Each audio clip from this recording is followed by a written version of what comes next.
Hello, and welcome back to Bedtime History. Tonight, we are going somewhere enormous, not just in geography, but in ambition. At its height, the Spanish Empire was the largest empire the world had ever seen. It stretched across 2 continents, wrapped around the Pacific Ocean, and touched the shores of Asia. It produced cathedrals in the jungles of Mexico, silver mines buried inside Andean mountains, and trading ships that crossed waters no European had charted before. It is a story about gold, yes, but also about hunger, miscalculation, brilliance, and a particular kind of ruthlessness that tends to show up whenever one civilization crashes headlong into another. If this is your first time here, welcome. If you have been here before, I am glad you came back. If you enjoy what I do, take a moment to like the video and subscribe. It genuinely helps keep this going. And wherever you are watching from tonight, whether it is late in London, quiet in California, or past midnight somewhere in Southeast Asia, drop your location and local time in the comments below. It helps other sleepless people find their way here too. Now, get comfortable, settle in, let the day go. We are about to drift back to a peninsula on the edge of the known world, where a marriage between 2 young royals quietly set in motion one of the most consequential empires in human history. Before there was a Spanish Empire, there was not even a Spain. This is worth sitting with for a moment, because the story of the empire cannot be understood without understanding what came before it. A peninsula divided, contested, and fought over for the better part of 8 centuries. The Iberian Peninsula, that broad thumb of land jutting into the Atlantic at Europe's southwestern corner, had never been a single unified place. In the early 800s, it was a patchwork. In the north, a series of small Christian kingdoms clung to the mountain ranges: Castile, Aragon, Leon, Navarre. In the south, the Moors, Muslim rulers who had crossed from North Africa in 711, held the fertile lowlands and the cultured cities of the south. Cordoba, under Moorish rule, had been one of the largest cities in Europe, a place of libraries and philosophers and running water, when most of the continent was still working out how to keep the roof on. The centuries that followed 711 became a long, grinding, irregular process that historians call the reconquista, the reconquest. It was not a clean or continuous military campaign. It was more like a tide, sometimes advancing, sometimes retreating, interrupted by treaties and alliances, and occasionally by Christian kingdoms fighting each other more enthusiastically than they fought anyone else. The Moors were not a single unified force either. The caliphate fractured into smaller kingdoms called taifas, which fought among themselves and sometimes hired Christian mercenaries to do it more efficiently. One of those mercenaries, a Castilian nobleman named Rodrigo Diaz de Vivar, became famous enough on both sides of the conflict that he is still remembered today by a name the Moors gave him: El Cid. By the 1400s, the Reconquista had been grinding forward for 700 years. The Christian kingdoms had pushed steadily south. What remained of Moorish rule was the Kingdom of Granada, tucked into the southeastern corner of the peninsula, surrounded on 3 sides by Christian territory. It had survived through a combination of tribute payments, diplomatic manoeuvring, and the fact that nobody had quite gathered enough unified force to take it. That changed in 1469.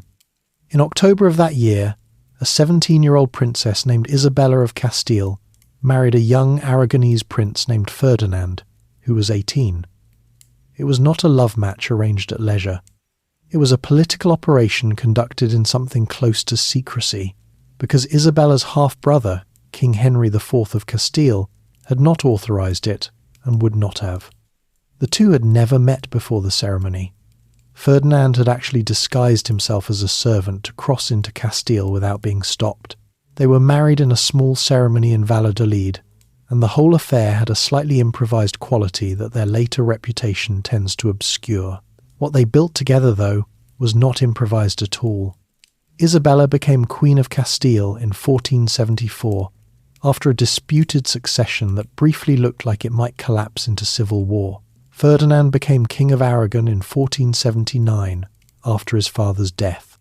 The two crowns did not formally merge. Castile and Aragon retained their separate laws, their separate administrations, their separate identities, but they were now governed by the same two people, and those two people had a very clear sense of what they wanted to build. What they wanted, above all else, was unity. And they defined unity in a very specific way: Catholic unity. In 1478, Isabella and Ferdinand established the Spanish Inquisition, a church tribunal with royal backing, initially aimed at Jewish and Muslim converts to Christianity who were suspected of secretly practicing their old religions. The Inquisition became one of the most efficient and feared institutions in Europe, not because it executed enormous numbers of people. The popular imagination has inflated those figures considerably, but because it created a culture of religious conformity enforced by surveillance and accusation. The records it left behind are, today, some of the most detailed documents of everyday life in late medieval Spain, which is one of history's more ironic archival jokes. In 1492, the final piece fell. In January of that year, after a 10-year military campaign, the Kingdom of Granada surrendered to Isabella and Ferdinand. The last Moorish Sultan, Muhammad XII, known to the Spanish as Boabdil, handed over the keys to the Alhambra Palace and rode out of the city. The Reconquista was over. The peninsula was, for the first time in nearly 800 years, under a single Christian authority. Pope Alexander VI himself, notably, a Spaniard, gave Isabella and Ferdinand the title Los Reyes Católicos, the Catholic monarchs. It was a title they used with considerable satisfaction, but 1492 was not finished handing the Catholic monarchs its gifts. Just 3 months after Granada fell, in the same year that Spain was finally unified under Christian rule, Isabella signed an agreement with a Genoese navigator named Christopher Columbus to fund a westward voyage across the Atlantic Ocean. The two events are connected in ways that go deeper than the calendar. The energy and institutional machinery that had been built and refined over 8 centuries of reconquest, the military orders, the frontier culture, the expectation that territorial expansion was both a religious duty and a path to personal advancement, did not simply switch off now that the peninsula was won. It turned outward. The men who would cross the Atlantic in the decades that followed were products of this world. Many of them came from Extremadura, the dry western region of Castile that had produced soldiers and minor nobility for generations, men trained in a frontier culture where land was taken by force, where the church blessed the taking, and where the rewards went to those bold or brutal enough to seize them. They carried all of that across the ocean with them. The Iberian Peninsula had given Spain its shape. Politically unified but regionally fractious, militarily experienced, religiously driven, and hungry genuinely. Practically hungry for resources and status that the exhausted economy of a long-warring kingdom could not easily provide. By the end of 1492, the stage was set. The Catholic monarchs sat in their newly consolidated kingdom, the ink barely dry on their victory at Granada, and somewhere to the southwest, Columbus's small fleet of 3 ships was already moving across open water towards something no one on the European side had mapped. What happened next would take a century and a half to fully unfold, and would leave almost nothing in the Western Hemisphere unchanged. The Crown's gamble. Columbus had been turned down before. This is important to know, because the image that has come down through popular history, the visionary navigator, the flat earth skeptics, the triumphant queen tidies up a far messier and more interesting story. The voyage of 1492 was not a moment of obvious genius finally recognised. It was the end of a long, grinding sales process, conducted by a man who was, by most accounts, enormously difficult to deal with, and who had already been rejected by the one kingdom that would have been the most logical choice to fund him. That kingdom was Portugal. Portugal, in the 1480s, was the undisputed leader of European maritime exploration. Its navigators had been methodically working their way down the African coast for decades. Funded by the Portuguese crown and guided by the institutional knowledge built up at the School of Navigation associated with Prince Henry, known later as Henry the Navigator, who had died in 1460, but whose legacy continued to drive Portuguese ambition southward. By 1488, Bartolomeu Dias had rounded the southern tip of Africa. The Portuguese could see that a sea route to Asia, to the spice markets of India and the silk ports of China, was within reach by sailing east and south. Columbus came to the Portuguese court in the early 1480s with a different idea. He wanted to reach Asia by sailing west.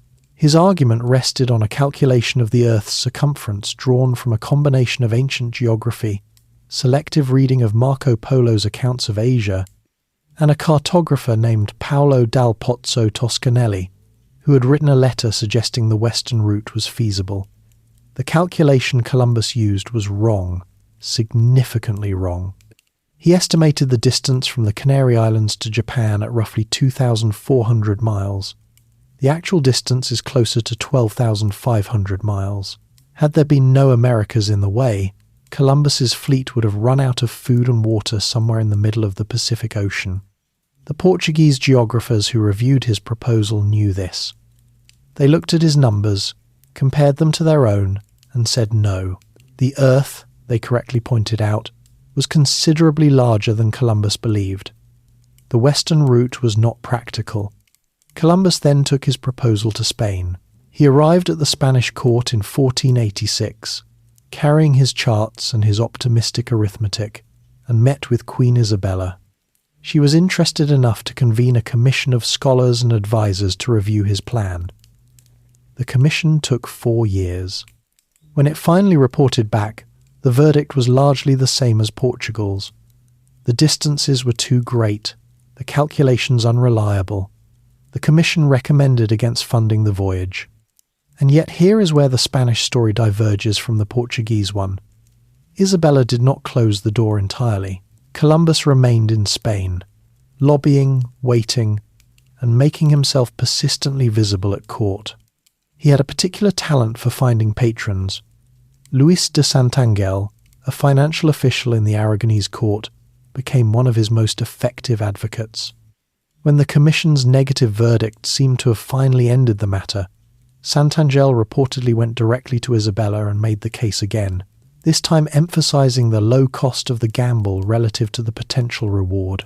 The cost was genuinely low. The entire expedition would be financed partly by the crown, partly by the town of Palos de la Frontera, which owed a debt to the crown and paid it in ships, and partly by private investors. Columbus himself contributed a small sum. The total outlay was modest by the standards of a kingdom that had just finished financing a decade-long military campaign to retake Granada. What Spain stood to gain, at least in theory, was enormous. Not gold, specifically not yet. What the crown wanted was a westward route to Asia, to the same spice markets that Portugal was working to reach from the east.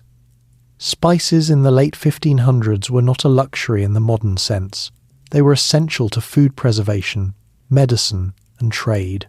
The market for pepper, cinnamon, cloves, and nutmeg was enormous, and the overland routes that had supplied Europe for centuries had become increasingly difficult and expensive since the Ottoman Empire's consolidation of control over much of the Middle East and Anatolia.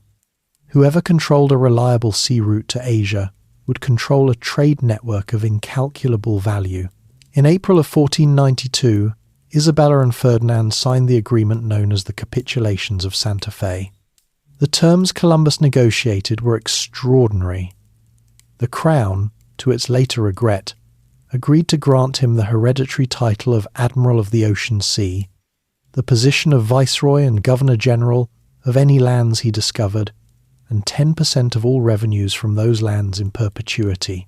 It was the kind of contract a man extracts when he has been made to wait long enough to become stubborn about it. 3 ships were assembled at the port of Palos de la Frontera in the southwestern corner of Spain. The largest was the Santa Maria, a cargo vessel that Columbus used as his flagship. The other two, the Nina and the Pinta, were smaller and faster caravels, the kind of nimble, shallow draft vessels that Portuguese navigators had refined specifically for Atlantic sailing. The crews numbered somewhere around 90 men in total. They were not, as the romantic version sometimes suggests, desperate convicts or the dregs of Spanish society. Most of them were experienced sailors from the port towns of Andalusia, men who knew the Atlantic well enough that the idea of sailing further into it was not entirely terrifying, just reasonably so. On August the 3rd, 1492, the fleet left Palos and headed south toward the Canary Islands, where they stopped to resupply and make repairs before turning west into open ocean. What followed was 33 days of nothing but water. The crossing was not as dramatic as it is sometimes portrayed. The trade winds that blow steadily westward across the Atlantic at that latitude carried the ships at a reasonable pace. There were moments of anxiety among the crew. The magnetic compasses behaved strangely near the Sargasso Sea, and the extraordinary distances covered without sighting land. Unnerved sailors trained to navigate by coastline. Columbus kept 2 logs, one that showed the true distances covered and one that showed smaller figures, which he shared with the crew to keep morale intact. Whether this was strategy or early maritime management theory is difficult to say. On October the 12th, 1492, a lookout on the Pinta named Rodrigo de Triana sighted land. The island Columbus came ashore on was somewhere in the Bahamas, which specific island remains contested among historians, though San Salvador is the most commonly accepted candidate. Columbus called it San Salvador, claimed it for the crown of Castile, and recorded in his journal that the people he found there were gentle and would make good servants, and that they could probably be converted to Christianity without much difficulty. He had arrived looking for Asia, and was entirely convinced, for the rest of his life, that Asia is what he had found. Back in Madrid and Lisbon, the news travelled fast and immediately produced anxiety in Portugal. The Portuguese crown protested that any Western discoveries fell within their zone of exploration under earlier papal agreements. In 1494, Spain and Portugal sat down and drew a line across the world, a theoretical vertical line in the Atlantic, established by the Treaty of Tordesillas, with Portugal claiming rights to everything east of it and Spain everything to the west. This arrangement had a comfortable simplicity, interrupted only by the minor detail that neither country had mapped most of what they were dividing. The Crown of Castile had taken its gamble.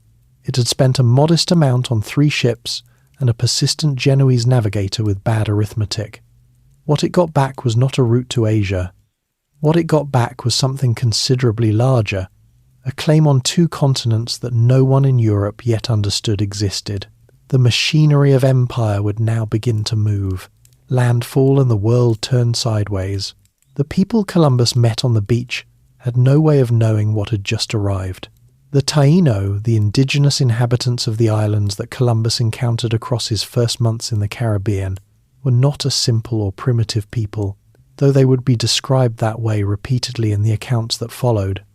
They lived in organised villages governed by chiefs called caciques, cultivated crops of cassava, sweet potato, and maize, fished the coastal waters with skill, and had developed trade networks that stretched across the island chains of the Caribbean. Their world was not static. It was not waiting to be discovered.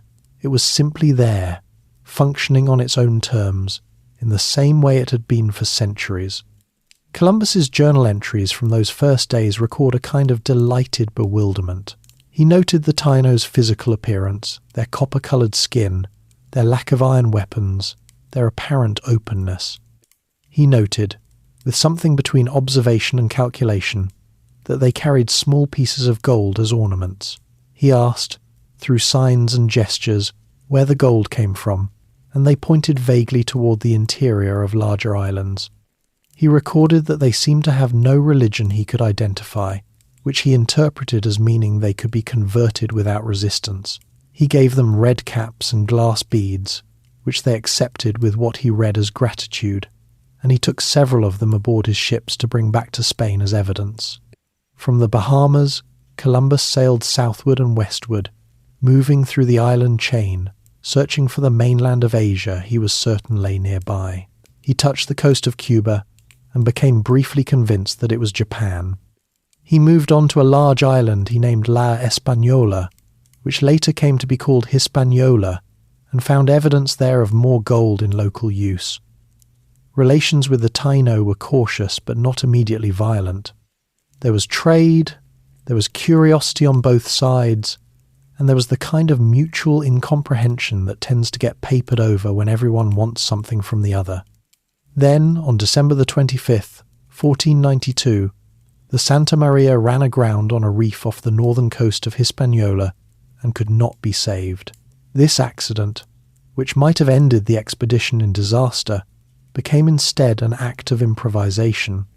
Columbus used the timber from the wrecked ship to build a small fortified settlement on the coast, which he named La Navidad, the Nativity, for the day the ship was lost. He left 39 men there with instructions to collect gold and keep peaceful relations with the local Taino chief, whose name was Guacanagari, and who had, in fact, sent his own people to help salvage the Santa Maria's cargo. Columbus sailed back to Spain in January of 1493 on the Niña, carrying a modest amount of gold, samples of plants, and several Taino people who had not agreed to the voyage. His return to Spain was a carefully managed piece of public theatre. He wrote a letter describing his discoveries and arranged for it to be printed and circulated across Europe before he even arrived at court.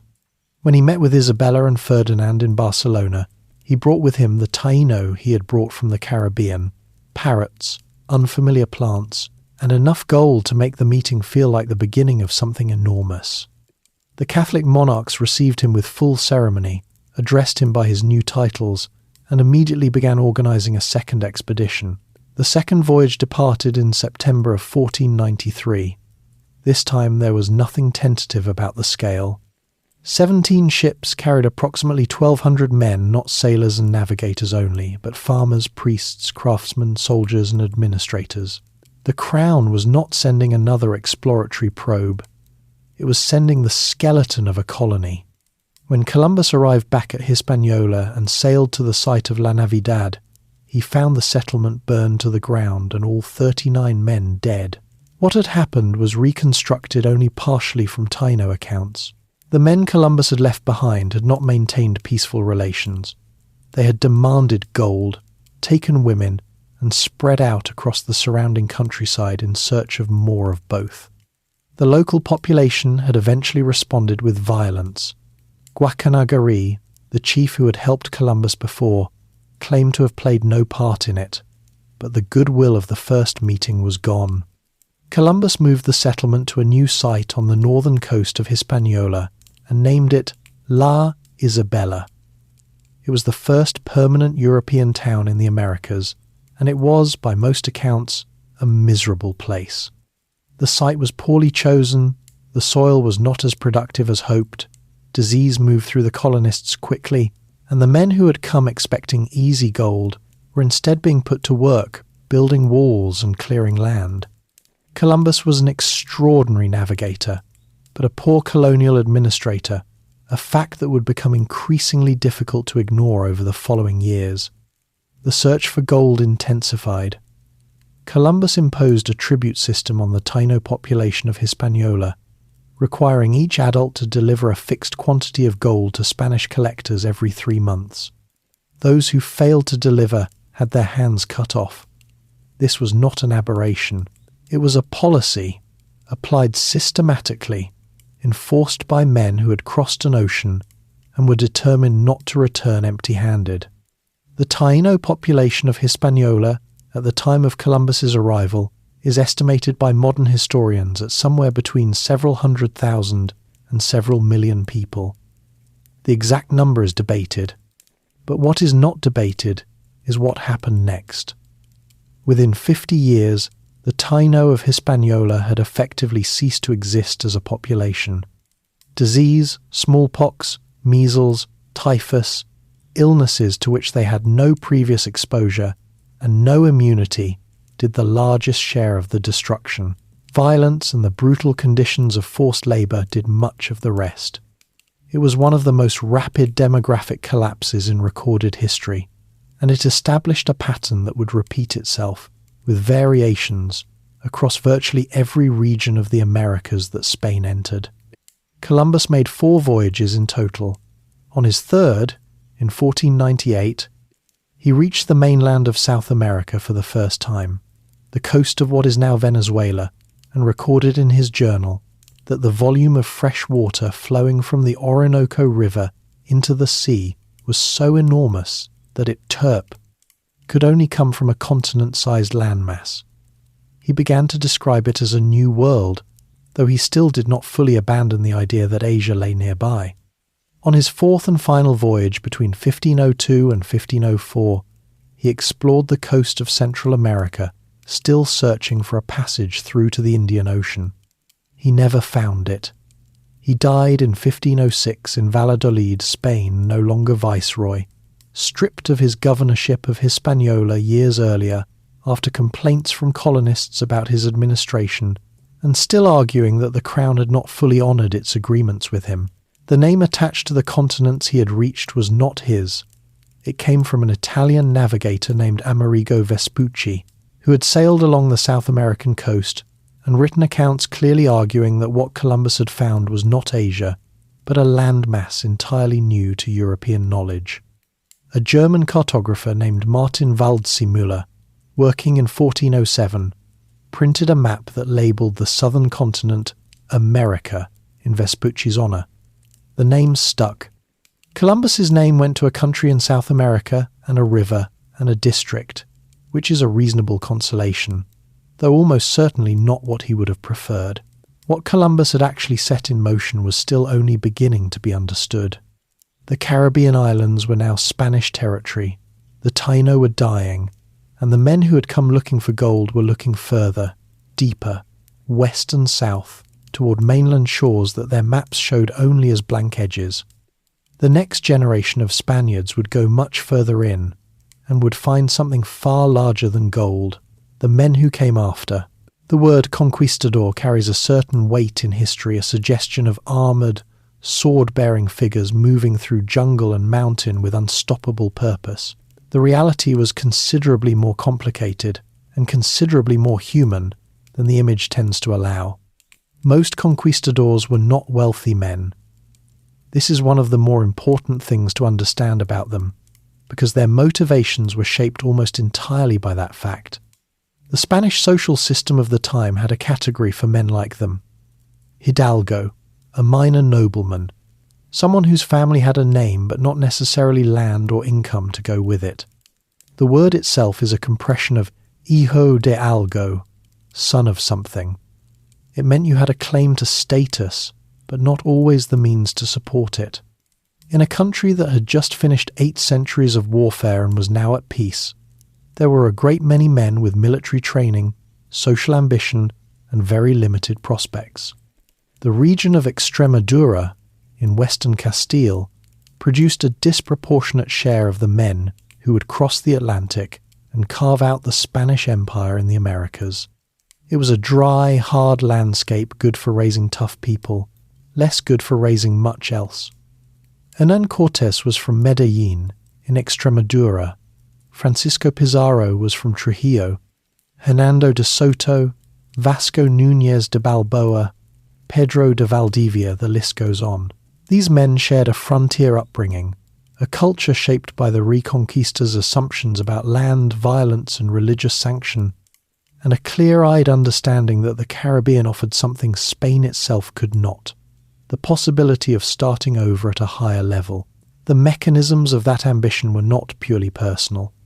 There was a legal and institutional framework, loose and often ignored in practice, but formally in place, that governed how conquest was supposed to work. The Crown did not directly fund most expeditions. Instead, a would-be conquistador would enter into a contract called a capitulación with the Crown, outlining what he intended to do, what share of any wealth discovered would go to the royal treasury, always 20%, known as the royal fifth, or quinto real, and what titles and privileges he would receive in return.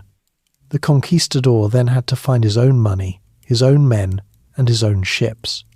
If he succeeded, the crown benefited handsomely. If he failed, the loss was his. This arrangement produced a particular kind of man, someone willing to mortgage his future on a gamble, comfortable with violence and privation, and entirely focused on results, because the alternative was debt and failure, and the long embarrassment of returning to Spain with nothing. It also produced a culture of internal competition and betrayal that would plague Spanish colonial ventures for generations.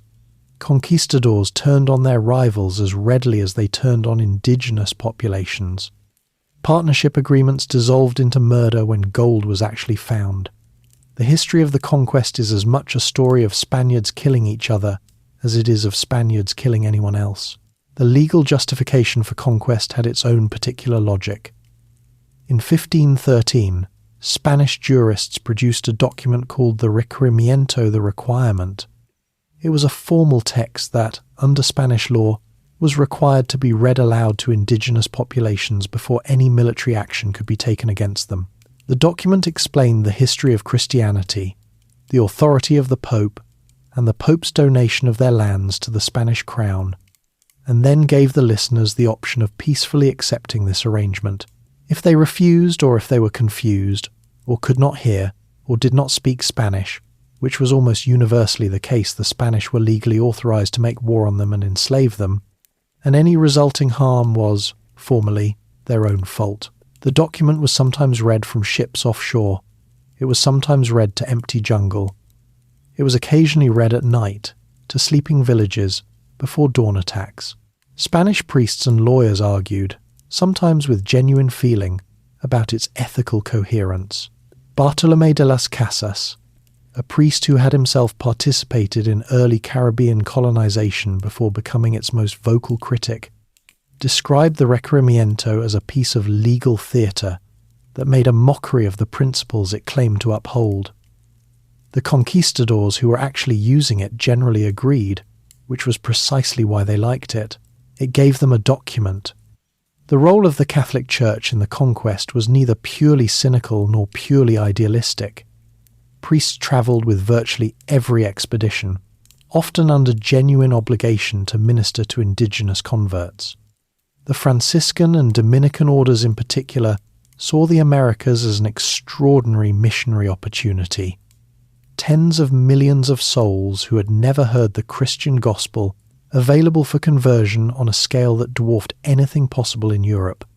Some of these priests became fierce critics of colonial violence precisely because they took conversion seriously and understood that torture and enslavement were not effective methods of producing sincere religious belief. But the Church also provided the intellectual framework that made the whole enterprise feel legitimate. The papal bull Inter Caetera, issued by Pope Alexander VI in 1493, had granted Spain rights to the lands Columbus had found on the condition that the indigenous inhabitants be converted to Christianity. This made every expedition simultaneously a military campaign and a religious mission, a combination that gave even the most brutal operations a moral vocabulary they could use publicly. Vasco Núñez de Balboa demonstrated what this machinery could produce when it worked in its own terms. Balboa had arrived in Hispaniola in 1500 as a settler, accumulated debts, tried farming without success, and eventually stowed away on a supply ship to the Panama coast to escape his creditors, a detail that his later reputation has largely swallowed. He was resourceful enough to take effective leadership of a struggling settlement at Darien on the Isthmus of Panama, and shrewd enough to cultivate relations with local indigenous leaders who gave him information about what lay further south and west. In September of 1513, Balboa led a party of roughly 190 Spaniards and several hundred indigenous allies across the spine of the isthmus through dense jungle and over mountains. On September the 25th of that year, a local guide told him the ocean was visible from the peak ahead. Balboa went up alone, looked south, and became the first European to see the Pacific Ocean from the Americas. 4 days later, he waded into the water in full armour and formally claimed possession of the Pacific and all lands touching it for the crown of Castile. It was an audacious gesture, given that he had no particular authority to do it, and that the Pacific is the largest ocean on Earth, but it was very much in keeping with the spirit of the age. What all of these men shared, Balboa, Cortez, Pizarro, the dozens of lesser figures who crossed the Atlantic in the 1500s, was a specific mental attitude toward the world they were entering. They were not explorers in the modern sense, motivated primarily by curiosity. They were operators, moving through unknown territory with a very clear sense of what they were looking for: gold, land, labour, and the social elevation that came from securing all three. Indigenous peoples were, in their framework, simultaneously an obstacle, a resource, and a potential labour force categories that could shift depending on the immediate circumstances. Disease travelled with them in a way they did not understand and could not control. Smallpox, measles, typhus, and influenza spread from Spanish contact points outward through indigenous trade networks, sometimes arriving in regions weeks or months before any Spaniard did, killing populations that the conquistadors would later describe as mysteriously sparse. The epidemics were not a deliberate weapon. The germ theory of disease was 300 years away, but their effect was as decisive as any military campaign. By 1519, 27 years after Columbus's first landing, the Caribbean islands were Spanish colonies. The Taino of Hispaniola were nearly gone, and the Spanish had established footholds along the coasts of Central and South America. Cuba had been settled. Puerto Rico and Jamaica were under Spanish control.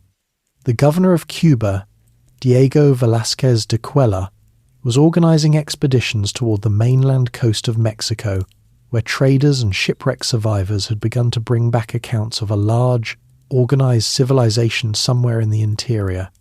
He chose a man named Hernán Cortez to lead the next expedition. He would regret that decision almost immediately. Cortez and the fall of Tenochtitlan. Hernán Cortez was 33 years old when he sailed for Mexico, and he was already operating outside his legal authority before the ships left the harbour. Diego Velázquez, the governor of Cuba, had appointed Cortez to lead a new expedition to the Mexican coast, and then changed his mind. Velázquez had received reports that Cortez was too ambitious, too independent, too likely to pursue his own agenda at the expense of the governor's authority. He tried to revoke the commission. Cortez, who had spent considerable money organizing the expedition and had no intention of giving it up, simply accelerated his departure.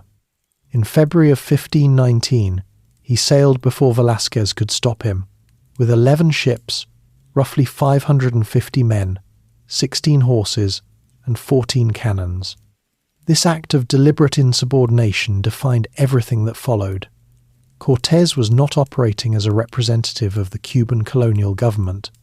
He was operating as a man who had cut his own authority loose from its moorings and would have to justify himself directly to the crown, which meant he needed results dramatic enough to make the irregularity of his position irrelevant.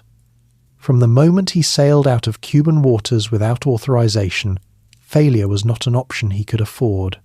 He landed on the Mexican coast in April of 1519 and immediately made a decision that was either strategically brilliant or simply useful. He founded a town. He called it Villa Rica de la Vera Cruz, the rich town of the True Cross, and appointed his own men as its governing council. That council then formally appointed Cortez as their captain general, answering directly to the crown. It was a legal maneuver of impressive circularity, essentially creating an authority structure from scratch so that Cortez could be appointed by it. He then sent a ship directly to King Charles I of Spain, who was also Holy Roman Emperor Charles V, carrying detailed reports, gifts from the coast, and a carefully written explanation of everything he had done and why it was entirely within the law. A few weeks later, to prevent his men from sailing back to Cuba and reporting his insubordination to Velázquez, he scuttled his ships. The first people Cortez encountered who significantly shaped his campaign were not the Aztec. Along the coast, he made contact with the Totonac people of the region around what is now Vera Cruz. who were subjects of the Aztec Empire and deeply unhappy about it. They paid heavy tribute cacao, textiles, rubber, jade to Tenochtitlan, and they resented it. Cortez learned this through an interpreter who would become the single most consequential figure in the entire conquest, a young Nahuatl-speaking woman named Malintzin, who had been given to the Spanish as a slave after an early coastal encounter, and who spoke both Nahuatl and the Mayan language already known to one of Cortez's other interpreters. She became known to the Spanish as Doña Marina, and later to history as La Malinche. Her ability to speak directly to Aztec messengers, translate Moctezuma's words, and advise Cortez on the political landscape of the interior was, by any honest accounting, as important to the conquest as the horses or the cannons. Marching inland toward Tenochtitlan, Cortez encountered the Tlaxcalans, a confederation of peoples who had maintained fierce independence from Aztec domination and had been fighting the Aztec for generations. After several days of hard battle which the Spanish barely survived, the Tlaxcalans made a calculation. These strangers were powerful, they were enemies of the Aztec, and an alliance with them was worth more than fighting them. The Tlaxcalans became the backbone of Cortez's real military force. By the time the Spanish marched toward Tenochtitlan, the column of roughly 500 Spaniards was accompanied by several thousand Tlaxcalan warriors. This is the detail that popular accounts of the conquest most frequently omit, and it is perhaps the most important one. The fall of the Aztec Empire was not a European victory over an indigenous civilization. It was, in substantial part, an indigenous victory over an indigenous empire, in which the Spanish played a critical and catalyzing role. Tenochtitlan itself, when the Spanish finally saw it in November of 1519, was unlike anything they had encountered. Built on an island in the middle of Lake Texcoco and connected to the surrounding shore by broad causeways, it was a city of somewhere between 200,000 and 300,000 people, larger than any city in Spain at the time, larger than London or Paris. It had aqueducts carrying fresh water from the mainland. It had an enormous market at Tlatelolco, where tens of thousands of people traded daily in a system of organized commerce that Spanish witnesses described with unconcealed amazement. It had a ceremonial center dominated by the Templo Mayor, a great twin pyramidal structure where the Aztec conducted the religious rituals that sustained their understanding of the cosmos. The Aztec Emperor Moctezuma II received Cortez and his party with formal ceremony, meeting them on the causeway at the city's entrance with a procession of nobles and a formal exchange of gifts. Why Moctezuma received the Spanish rather than stopping them has been debated for centuries. Some accounts suggest he believed Cortez was a returning deity, the god Quetzalcoatl, whose return from the east had been foretold. Modern historians are largely skeptical of this explanation, which comes primarily from post-conquest sources shaped by Spanish interests. More likely, Moctezuma was making a political calculation. He brought the Spanish inside the city where he could observe and control them, while he gathered more information and assessed their military capabilities. Cortez, drawing on tactics used with some success along the coast, moved quickly. Within weeks of arriving in Tenochtitlan, he had taken Moctezuma hostage, a move breathtaking in its audacity, conducted in the very heart of a city of hundreds of thousands of people who were not, at that moment, Spanish allies. The arrangement held, uneasily, for several months. Then Cortez was forced to leave Tenochtitlan to deal with a new problem. Velázquez had sent a force of 900 men under a commander named Panfilo de Narváez to arrest him. Cortez marched to the coast, defeated Narváez with characteristic aggressiveness, and persuaded most of Narváez's men to join him instead. He was away from Tenochtitlan for several weeks. While he was gone, his lieutenant Pedro de Alvarado made a catastrophic decision. During a major Aztec religious festival, the festival of Toxcatl, Alvarado ordered an attack on the assembled Aztec nobility and priests, killing somewhere between several hundred and a few thousand people. The reasons he gave later were confused. He may have believed a conspiracy was forming, or he may have simply panicked.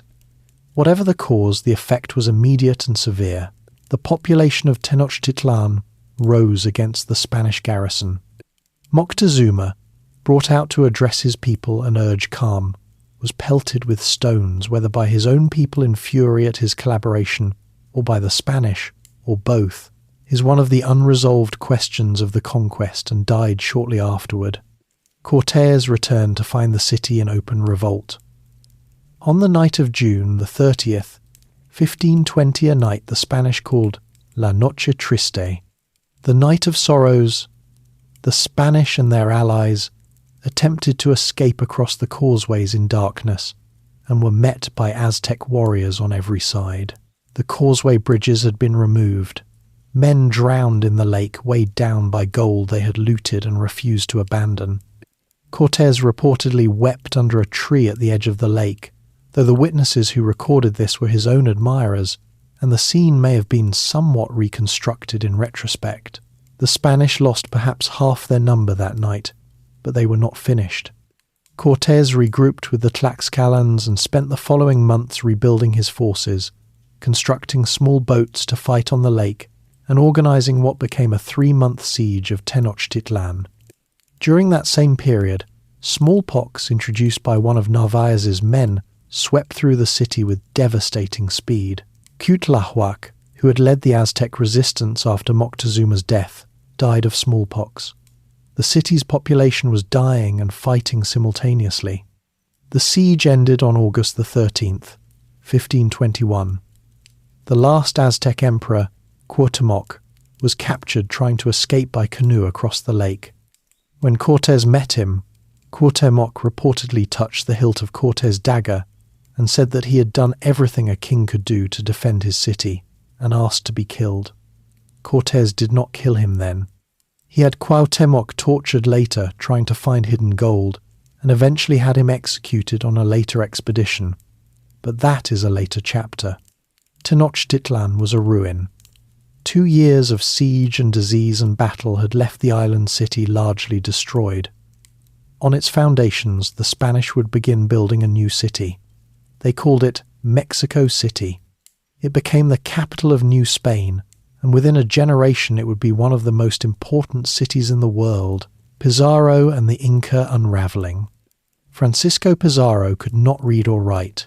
He was the illegitimate son of a minor military officer from Trujillo in Extremadura, raised without formal education, and had spent the better part of his adult life scrambling through the Caribbean and Central American colonies without achieving anything that would justify the years he had spent there.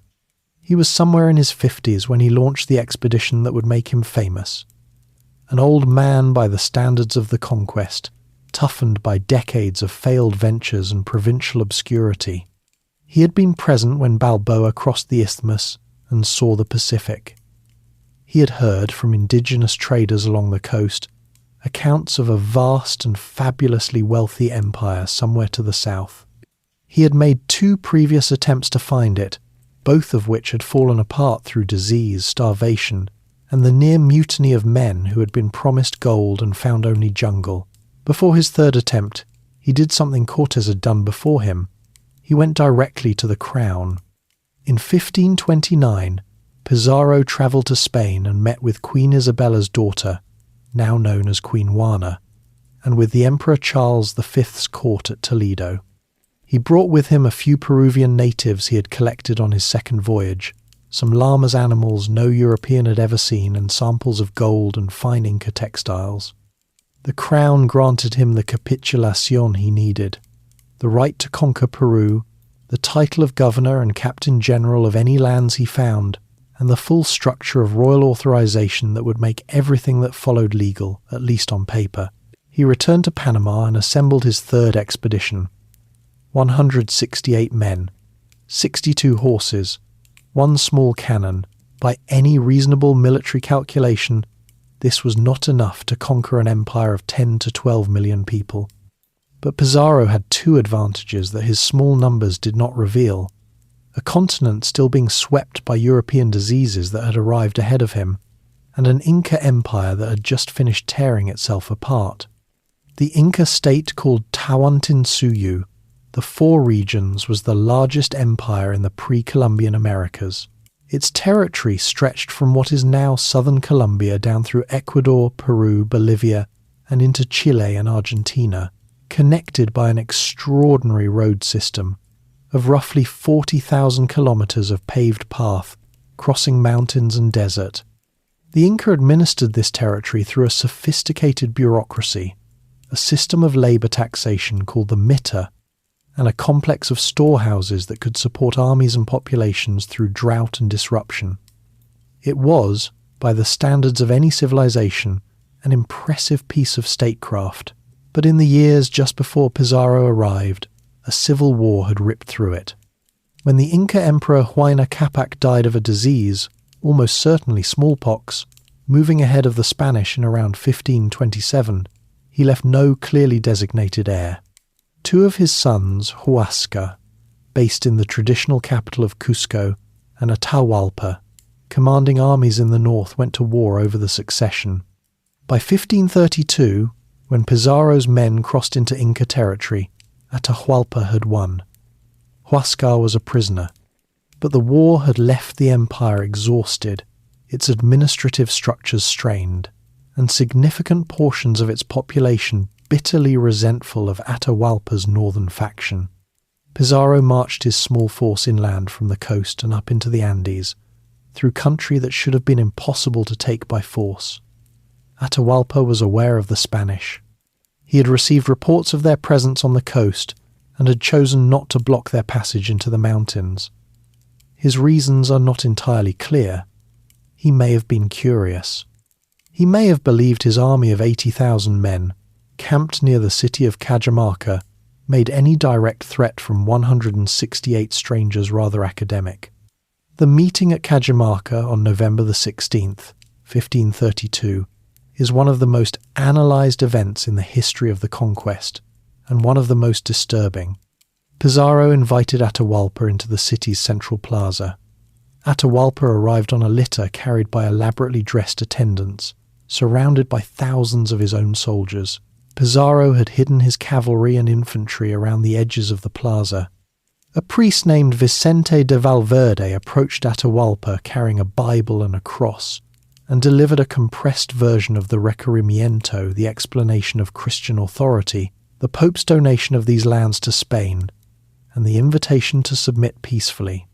Atahualpa listened through an interpreter, examined the Bible with interest, and threw it to the ground, possibly in contempt, possibly because he did not understand its significance to the Spanish, possibly both. Valverde called out to Pizarro that the terms had been rejected. Pizarro gave the signal. The Spanish cavalry charged from three sides. The cannon fired into the crowd. The infantry advanced with steel weapons into a mass of people armed largely with slings and clubs, who had no space to move and no expectation of what was happening. The slaughter in the plaza lasted perhaps 2 hours.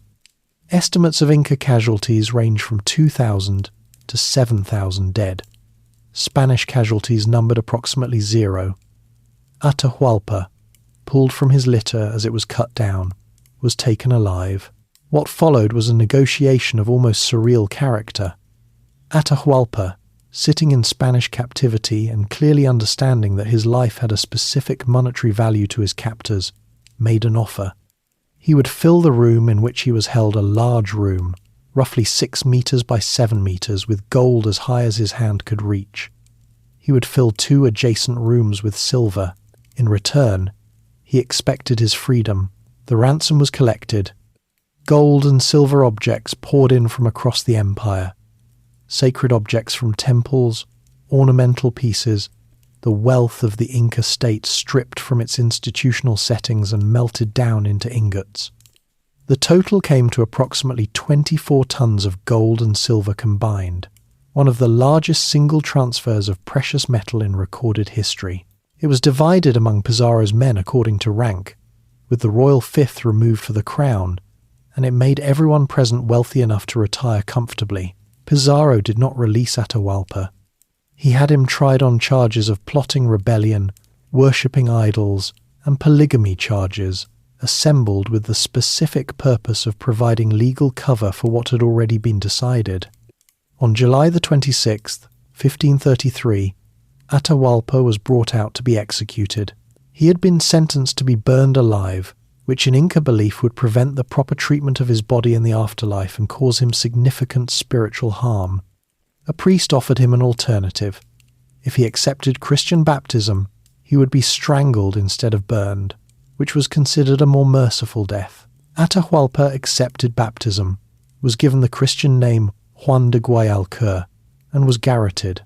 Pizarro then marched south to Cusco, the Inca capital, which he entered in November of 1533. The city was magnificent. Enormous stone temples, palaces, storehouses filled with goods representing the labour of millions. The Temple of the Sun, Coricancha, had its walls lined with sheets of gold. All of it was stripped. Pizarro installed a young Inca prince named Manco as a puppet emperor, intending to use him to administer the population while the Spanish extracted its wealth.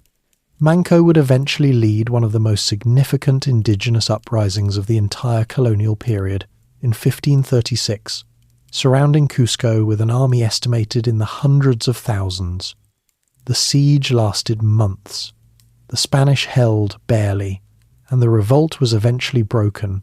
Manco retreated into the jungle mountains and established an independent Inca state at Vilcabamba that survived for another 36 years. The partnership between Pizarro and his longtime associate Diego de Almagro, meanwhile, deteriorated into the kind of lethal competition that characterized so many conquistador ventures. Almagro led a brutal and ultimately fruitless expedition into Chile, returned with nothing, and blamed Pizarro for his failures. In 1538, Pizarro had Almagro captured, tried, and strangled, the same method used on Atahualpa. In 1541, a group of Almagro's followers broke into Pizarro's palace in Lima and stabbed him to death at his dining table. He was somewhere in his 60s. By the time Pizarro died, the Inca Empire had been effectively dismantled. Its road system, its administrative storehouses, its religious institutions, all absorbed, repurposed, or destroyed. What Spain had found in Peru was something beyond even the extravagant promises of conquest. A mountain of silver that would reshape the entire global economy. That mountain still lay ahead, building the machine. Conquest is a violent and chaotic event. Empire is something else entirely. It is the attempt to make that violence permanent, organized, and profitable on a sustained basis. Spain, to its considerable credit as an administrative power, understood the difference and spent much of the 16th century trying to build the institutions that would transform a series of military victories into a functioning colonial system. That it succeeded, imperfectly and brutally, is remarkable. That the system it built caused enormous suffering is also true. Both things require attention. The central problem facing the Spanish crown from the earliest days of Caribbean colonization was one of control. Not control over indigenous peoples, but control over its own settlers. The men who crossed the Atlantic were not employees of the crown. They were independent operators who had taken enormous personal risks and expected enormous personal rewards. Left to themselves, they tended to treat the indigenous population as a personal resource to be used until exhausted, with no particular regard for what the crown needed from a functioning colonial economy over the long term. The encomienda system was the crown's first major attempt to impose a structure on this situation. An encomienda was a grant made by royal authority, entrusting a certain number of indigenous people to a Spanish settler, the encomendero, who was required to protect them and ensure their instruction in Christianity in exchange for their labour and tribute. In theory, it was a form of mutual obligation. In practice, it was forced labour dressed in legal language, and the conditions under which encomenderos extracted that labour varied from the merely exploitative to the genuinely murderous. The Crown knew this. Almost from the beginning, there was a stream of reports from priests and officials describing the conditions in the colonies in terms that made uncomfortable reading in Madrid and Seville. The first formal legal attempt to address it came with the Laws of Burgos in 1512, a set of regulations governing the treatment of indigenous workers that included provisions about housing, food, rest days, and the prohibition of certain specific abuses. The laws of Burgos were largely ignored in practice, partly because enforcement mechanisms in colonies thousands of miles from Spain were minimal, and partly because the encomenderos who were supposed to be regulated were also the people most likely to be serving as local officials. The man who pushed hardest against this system and who forced the crown to take the debate seriously was a Dominican priest named Bartolomé de las Casas. Las Casas had himself been an encomendero in Cuba before undergoing what he described as a profound moral crisis while preparing to deliver a sermon in 1514. He gave up his encomienda, entered the Dominican order, and spent the next 50 years as the most vocal and persistent critic of the conquest in the Spanish-speaking world. His accounts of colonial violence, collected eventually in a book called A Short Account of the Destruction of the Indies, completed in 1542, were graphic, detailed, and politically explosive. He intended them to be read by the crown, and they were. In 1542, under considerable pressure from Las Casas and others, the Emperor Charles V issued what became known as the New Laws. These regulations attempted to phase out the encomienda system over time, prohibiting the granting of new encomiendas and specifying that existing ones would revert to the crown upon the death of the current holder rather than passing to heirs. The response from colonial settlers was immediate and furious. In Peru, the opposition was violent enough that the first viceroy sent to enforce the laws, Blasco Núñez Vela, was captured by rebellious colonists and beheaded. The new laws were partially rolled back within a few years, though the principle that the crown held ultimate authority over colonial labour arrangements and that indigenous people were legally free subjects of the crown rather than slaves remained formally in place, however inconsistently enforced. What the crown built alongside these legal debates was a substantial bureaucratic architecture.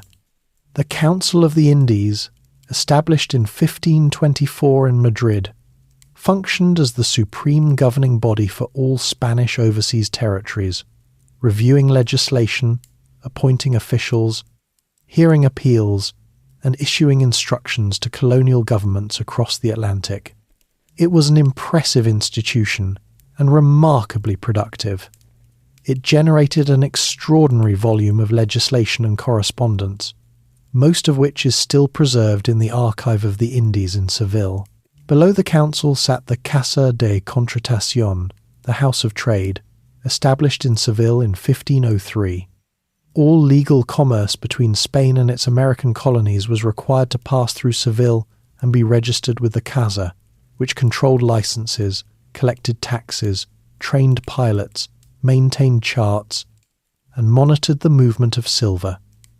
It made Seville the commercial nerve centre of the empire for well over a century, and it made the city fabulously wealthy and, eventually, hopelessly congested. The colonies themselves were divided into two main administrative units: the Viceroyalty of New Spain, established in 1535 with its capital in Mexico City, and the Viceroyalty of Peru, established in 1542, with its capital in Lima. Each was governed by a viceroy appointed by the crown, a senior nobleman who served as the king's representative, with wide authority over civil and military affairs but subject to review and recall by Madrid. Below the viceroys sat a network of audiencias high courts that also functioned as administrative bodies, and below those, local officials called corregidors who governed specific towns and districts, collecting tribute and overseeing the indigenous population. The Catholic Church operated simultaneously as a parallel institution within this structure.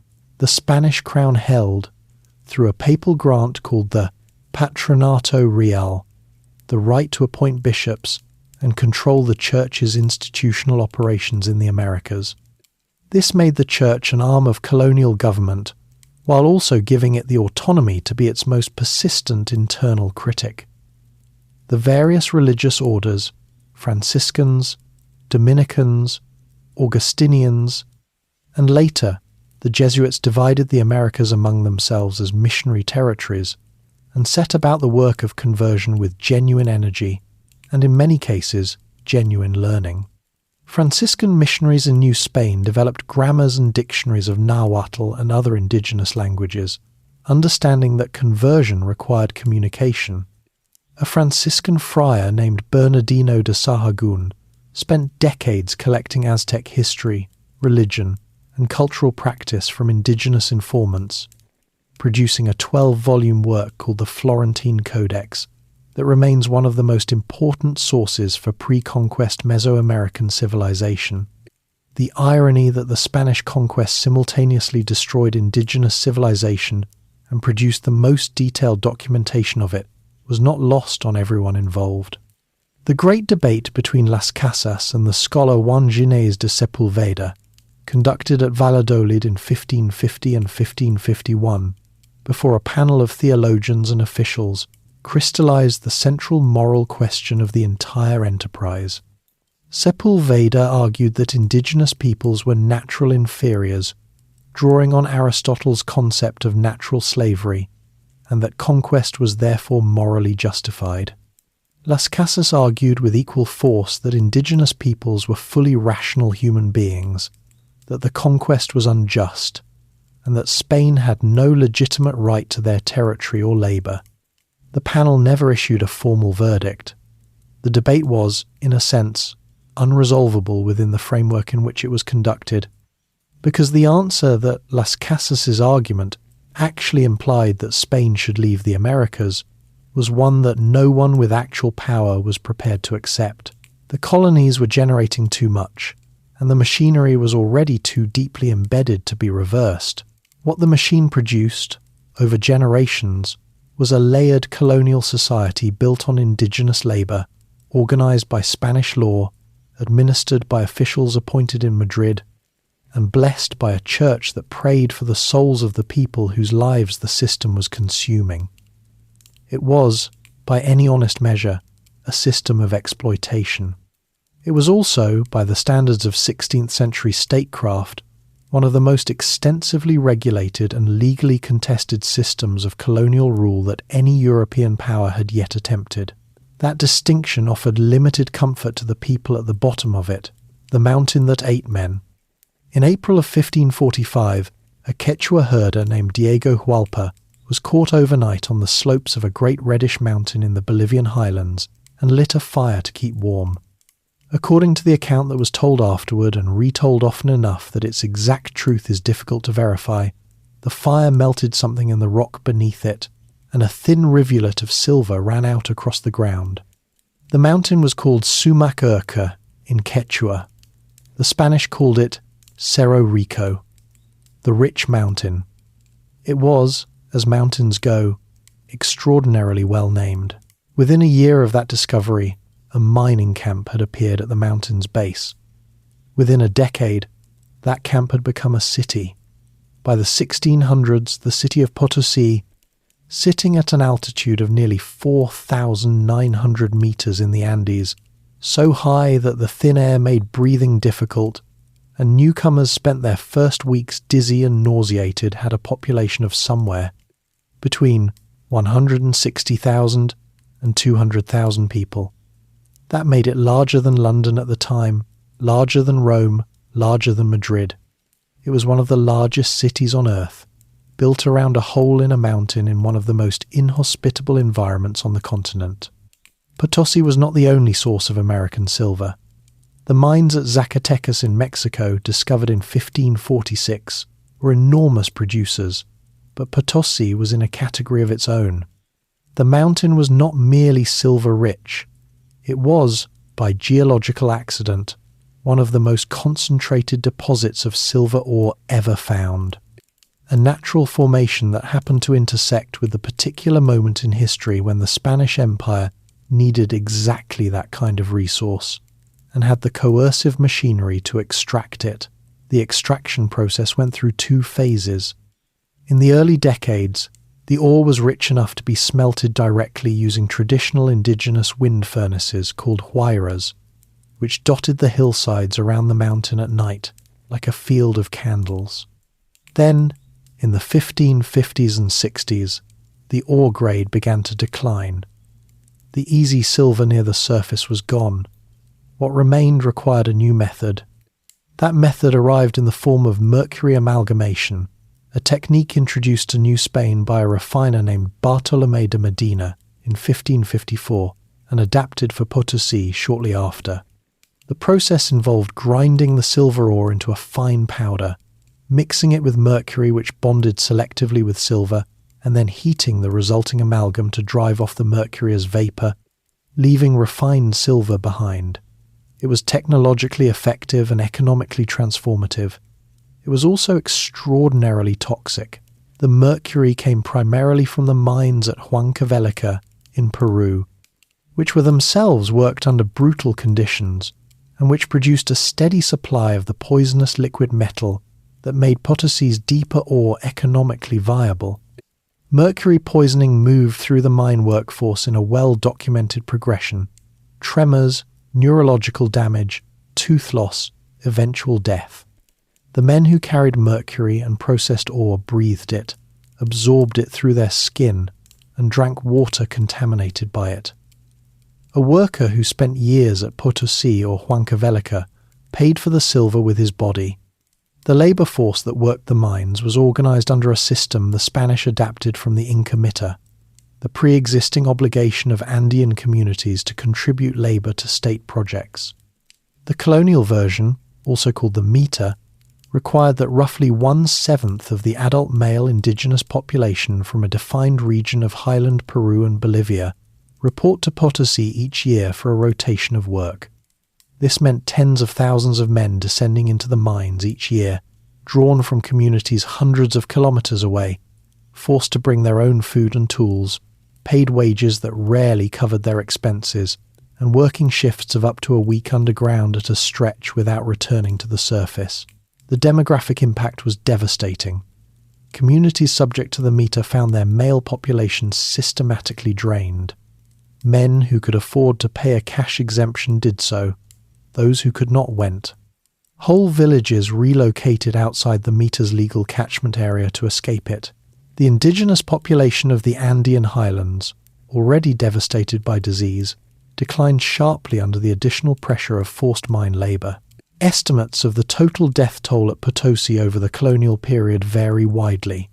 Some contemporary Spanish accounts spoke of 8 million dead over the mine's history, a figure that later historians have debated and partially questioned, but which reflects the genuine understanding at the time that the mountain was consuming people at a terrible rate. A common Spanish phrase entered circulation: "Vale un Potosi worth a Potosi," meaning something of almost inconceivable value. The phrase did not mention what Potosi cost. The silver that came out of the mountain flowed in two directions. A portion, the royal fifth, the quinto real, went directly to the Spanish crown. The rest moved through licensed merchants, was registered at the Casa de Contratación in Seville, and entered the European economy. Between roughly 1500 and 1800, scholars estimate that the Americas produced approximately 85% of the world's silver. The majority of that came from Potosi and Zacatecas. It was a flood of precious metal on a scale Europe had never experienced, and it had effects that no one in Madrid or Seville fully anticipated. The most immediate was inflation. When the supply of money increases dramatically but the supply of goods does not keep pace, prices rise. This is a basic economic relationship, and in 16th century Europe, where economic theory was still largely medieval, very few people understood what was happening or why. Prices across Western Europe roughly tripled or quadrupled over the course of the 1500s and early 1600s, a slow, grinding inflation that economists later named the price revolution. Wages did not keep pace, fixed rents became less valuable, the purchasing power of ordinary workers declined steadily. The silver that had been extracted at such cost from an Andean mountain redistributed wealth across Europe in ways that disadvantaged labourers and advantaged merchants and landowners who could raise prices on what they sold. For Spain itself, the paradox was particularly sharp.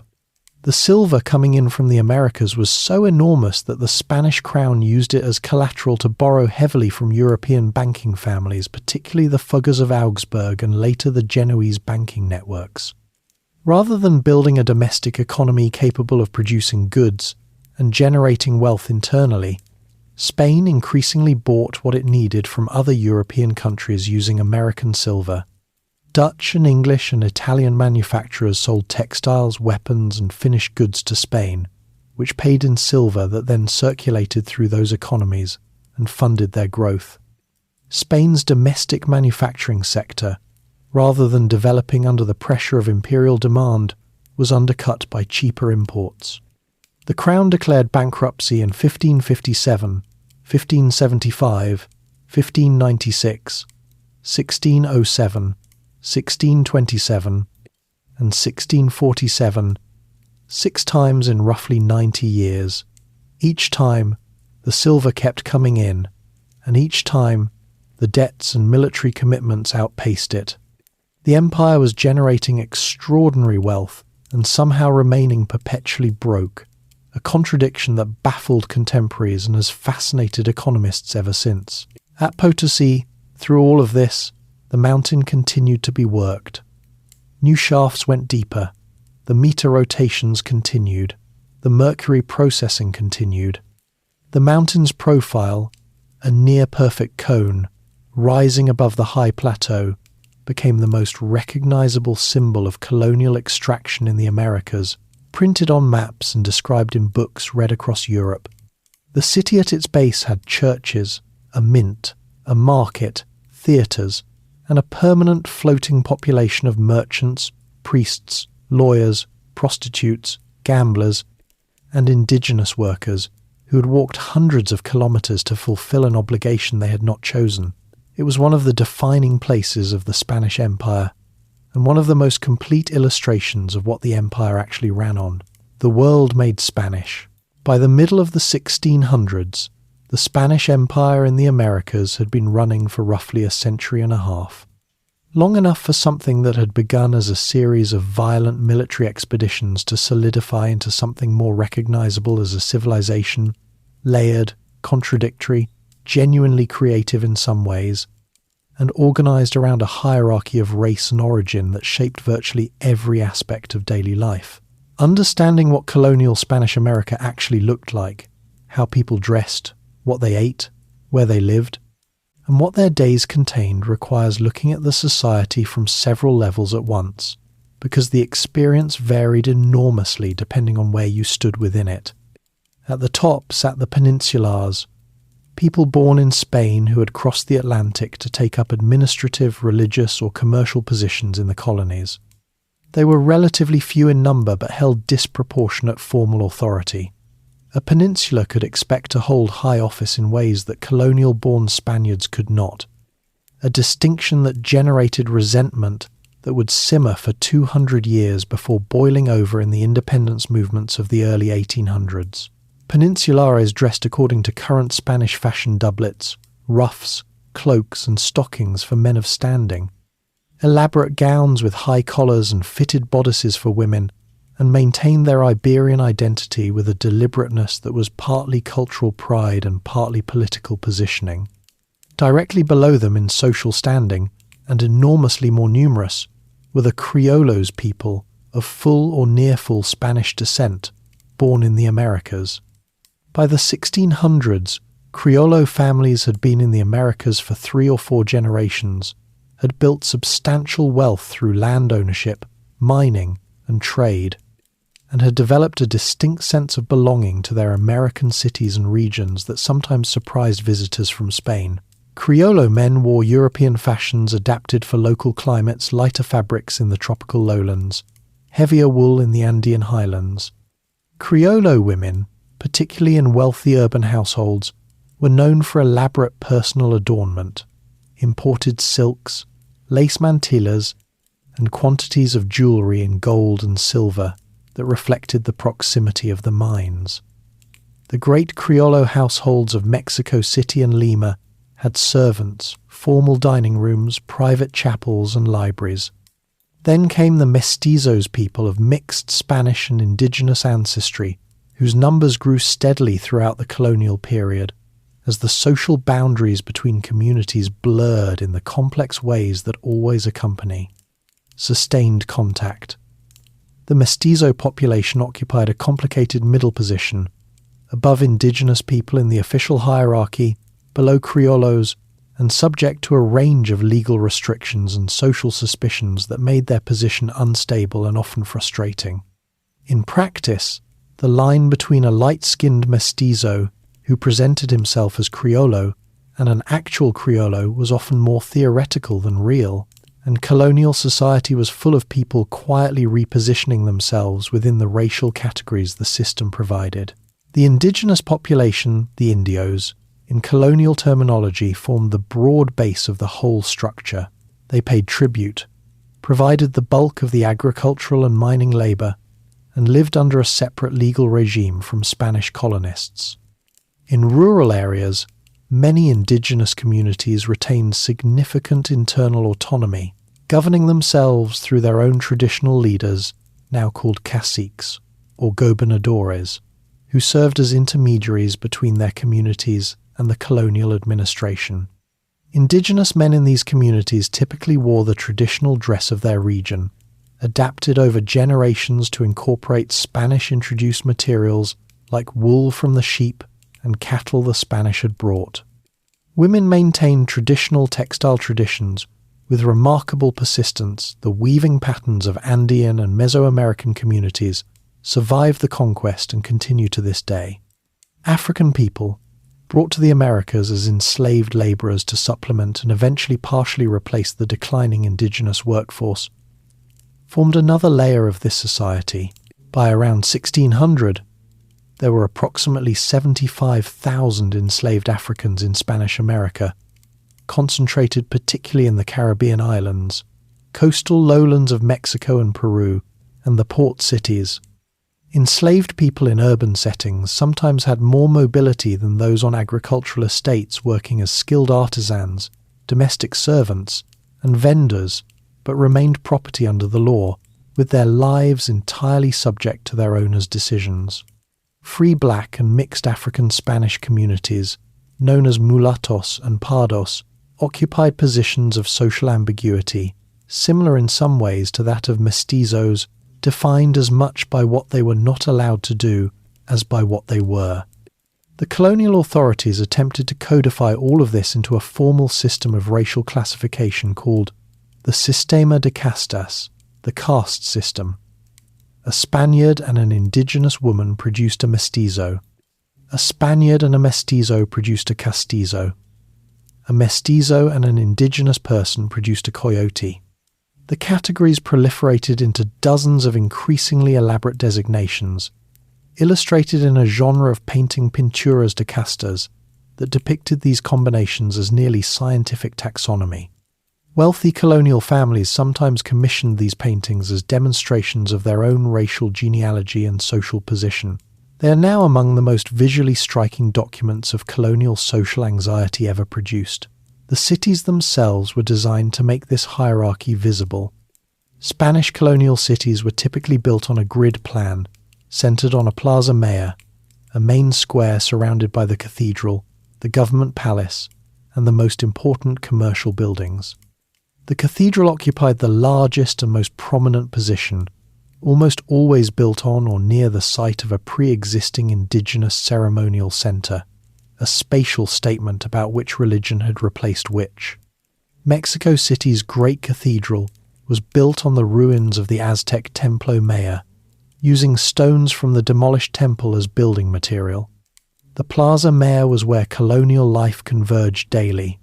Markets, public executions, religious processions, festivals, and political announcements all took place there. The social order was performed in these spaces: who wore what, who walked where, who bowed to whom, in a continuous daily theatre of hierarchy. Food in colonial Spanish America was a genuine synthesis, though one that arrived through unequal contact. Indigenous foods, maize tortillas, beans, chili peppers, tomatoes, cacao, potatoes, squash remained the daily staples of the indigenous and mestizo populations.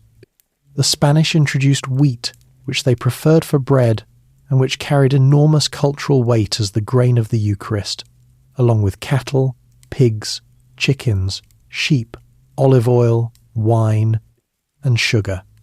In wealthy Criollo and Peninsular households, meals were elaborate affairs modelled on Iberian tradition: roasted meats, wheat bread, wine from Chilean or Peruvian vineyards, and sweets made with sugar from Caribbean plantations. Street food in colonial cities, sold by indigenous and mestizo vendors, blended these traditions in ways that were entirely practical and entirely new: tamales stuffed with pork, sauces combining Old World spices with New World chili peppers, chocolate mixed with cinnamon and sugar into the drink that Spanish missionaries first encountered in Aztec courts and then carried back to Europe, where it became a fashionable luxury. The rhythm of daily life was organised almost entirely around the Catholic Church calendar. Feast days, saints' days, Lent, Easter, Corpus Christi the year, was punctuated by religious observances that were also social events, breaking the monotony of agricultural or mining labour with processions, markets, music and food. The Church built not only cathedrals but universities. The University of Mexico and the University of Lima were both established in 1551, making them among the oldest universities in the Western Hemisphere. They trained priests, lawyers, and physicians, and produced a genuine colonial intellectual culture. That culture had its complications. Colonial intellectuals worked within a framework of censorship and inquisitorial oversight that limited what could be published or debated, but it also produced genuine brilliance. A Criollo woman named Juana Inés de la Cruz, born in 1548 near Mexico City, entered a convent to pursue the intellectual life unavailable to women in secular society, and became one of the finest poets and philosophical writers of the entire Spanish-speaking world. That she had to become a nun to access a library says something important about the world she lived in. The empire Spain built in the Americas was not simply an extraction operation, though extraction was central to it. It was also a civilization architecturally ambitious, intellectually active in selective ways, culturally hybrid in ways its organizers had not planned for and could not fully control. It was built on violence and maintained by coercion, and it produced cathedrals and universities and poetry. All of those things are true simultaneously, and none of them cancels the others out. Galleons on every ocean. The Spanish Empire was, for a brief and extraordinary period in the late 16th and early 17th centuries, the closest thing the world had yet produced to a genuinely global commercial network. Its silver moved from Andean mountains to Chinese markets. Its ships crossed both the Atlantic and the Pacific. Its ports connected 3 continents in a web of trade that, however violent and exploitative at its origins, created economic linkages that reshaped how goods and money moved across the entire planet. Understanding how that happened requires going back to a voyage that began in 1519, the same year. Cortez landed in Mexico and ended 3 years later with a single damaged ship limping into a Spanish harbour. Ferdinand Magellan was Portuguese, sailing under a Spanish commission when he led a fleet of 5 ships westward from Spain in September of 1519, with the goal of reaching Asia by continuing west, the route Columbus had theorized but never found. Magellan crossed the Atlantic, navigated the treacherous passage at the southern tip of South America that now bears his name, and crossed the Pacific Ocean, a voyage of nearly 4 months without sighting significant land, during which his crew ate rats and boiled leather to survive. He reached the Philippine Islands in March of 1521 and was killed there in April in a local conflict on the island of Mactan, his grand circumnavigation unfinished. A Basque navigator named Juan Sebastián Elcano took command of the remaining ship, the Victoria, and completed the voyage, arriving back in Spain in September of 1522 with 18 surviving men out of the original 260 who had set out. They had sailed around the world. Elcano received a coat of arms from the emperor that included a globe with the inscription, "You first circumnavigated me." Magellan received the credit in most subsequent histories, which is perhaps fair since the voyage was his conception, and perhaps slightly unfair to Elcano, who actually finished it. The circumnavigation proved that the Pacific could be crossed. What it did not immediately provide was a reliable route back. The prevailing winds that carried ships westward across the Pacific were not available for an eastward return. For several decades, Spanish ships could reach Asia, but could not get back the same way. Early Spanish expeditions to the Philippines claimed for Spain, and named in honour of Prince Philip, who became Philip II, were essentially one-way trips, with crews forced to return westward through the Indian Ocean and around Africa. The problem was solved in 1565 by an Augustinian friar and navigator named Andres de Urdaneta, who had the insight to sail far north into the Pacific before turning east. Picking up the westerly winds of the North Pacific Gyre that blow reliably toward the California coast. This route, the tourne voyage, the return voyage, made the Pacific a navigable round trip for the first time. In the same year, Miguel López de Legazpi established the first permanent Spanish settlement in the Philippines at Cebu, and within a few years the capital was established at Manila. The Manila galleon trade that followed ran, with remarkable consistency, for 250 years from 1565 to 1815. Once or twice each year, a large galleon, sometimes two, departed from Acapulco on the Mexican Pacific coast, carrying the one commodity that Asian markets wanted above all others, silver. American silver, minted in Mexico City or Lima from ore extracted at Zacatecas and Potosi, was the engine that made the entire system run. In Manila, the silver was exchanged for goods brought by Chinese, Japanese, Indian, and Southeast Asian merchants who converged on the city specifically because they knew the galleon was coming. The Chinese silk trade was the most important single-component bolts of silk that sold for a fraction of their European price in Manila, could be sold at enormous profit in Mexico City or shipped on to Spain. Chinese porcelain, lacquerware, ivory carvings, spices from the Moluccas, pepper from Java, cinnamon from Ceylon. The holds of returning galleons were packed with the luxury goods of Asia. The Chinese connection was particularly deep.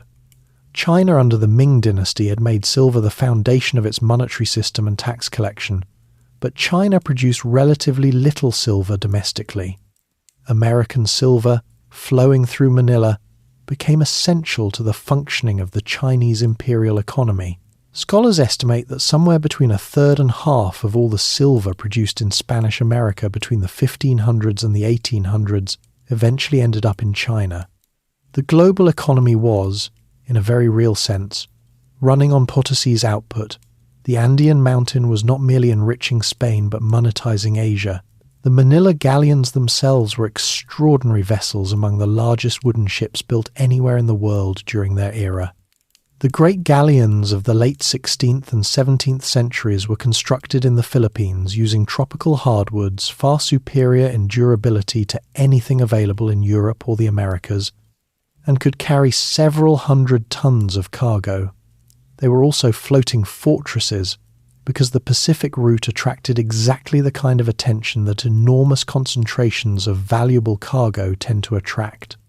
English privateers, men like Francis Drake, who sailed into the Pacific in 1578 and raided Spanish shipping along the South American coast, were a persistent threat. Drake captured a treasure ship called the Nuestra Señora de la Concepción, known to the Spanish as the Cacafuego, and returned to England with cargo so valuable that Queen Elizabeth I came personally to his ship to knight him.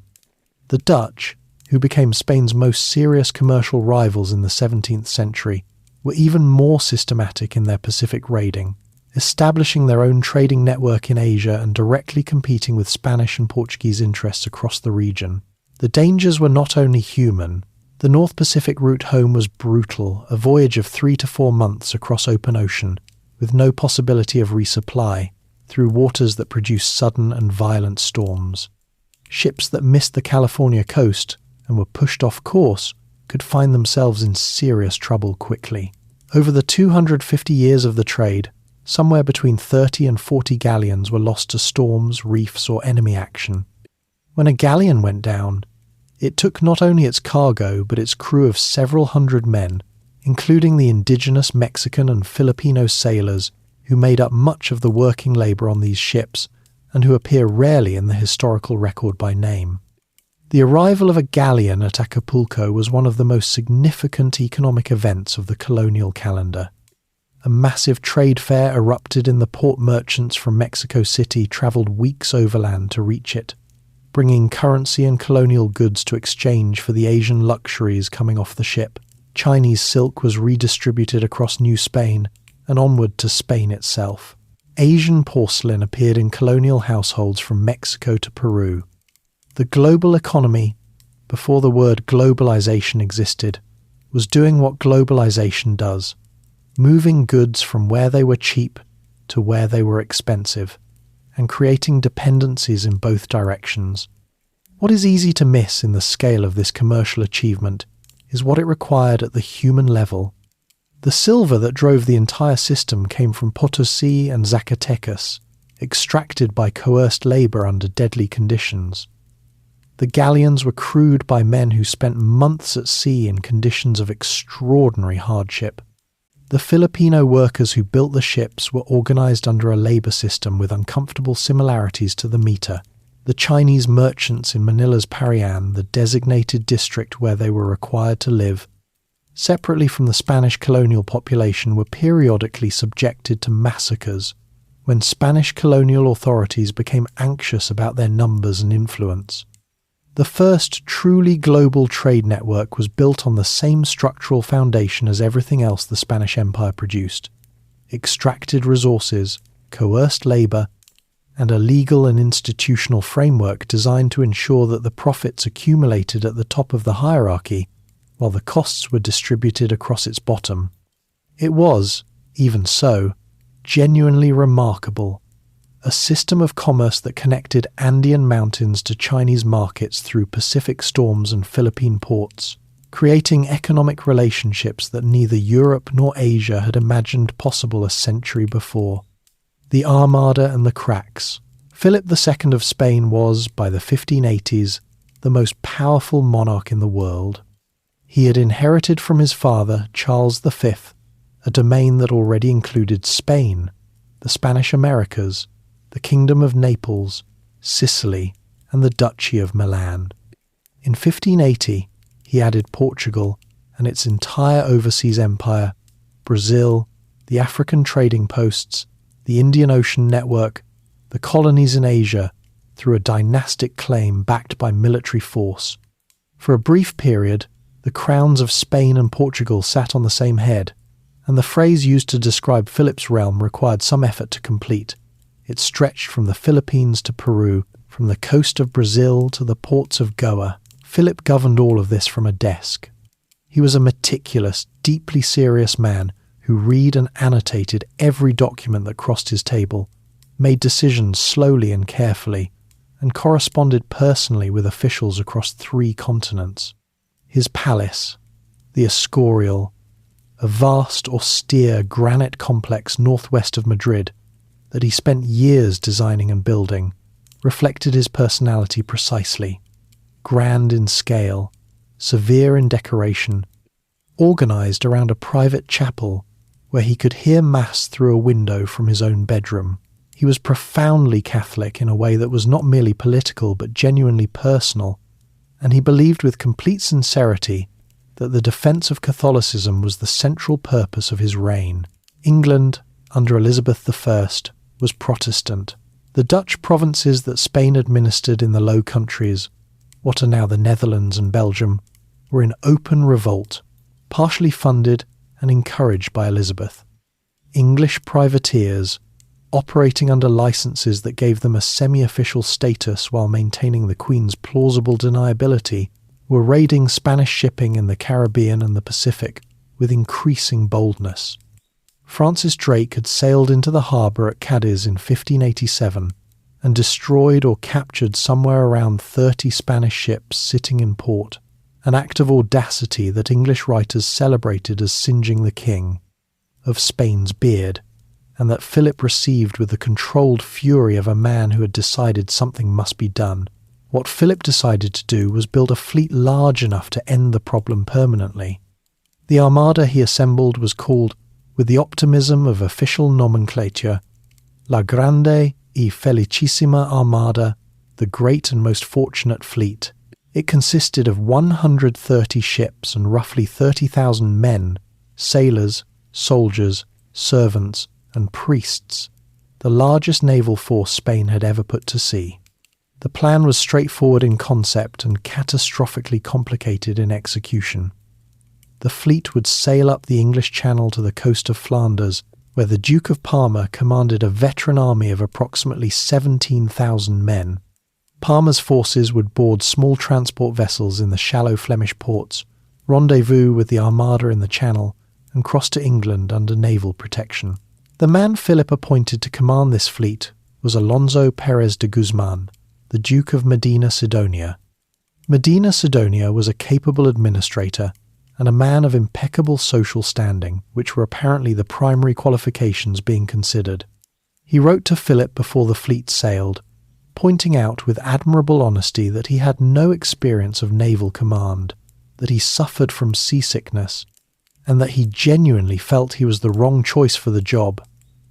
Philip appointed him anyway, which says something about the communication culture of absolute monarchy that historians have been discussing ever since. The Armada left Lisbon in May of 1588 and immediately ran into trouble. Storms scattered the fleet before it reached the English Channel. It reassembled at the Spanish port of Coruña, took on more supplies, and set out again in July.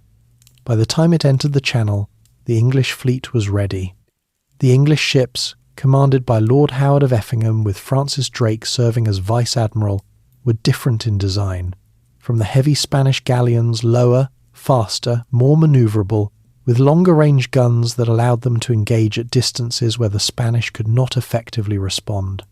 The English strategy was to avoid close boarding combat, where Spanish soldiers would have a decisive advantage, and instead hammer the Armada with cannon fire from range, disrupting its formation without committing to the kind of melee battle the Spanish were equipped to win.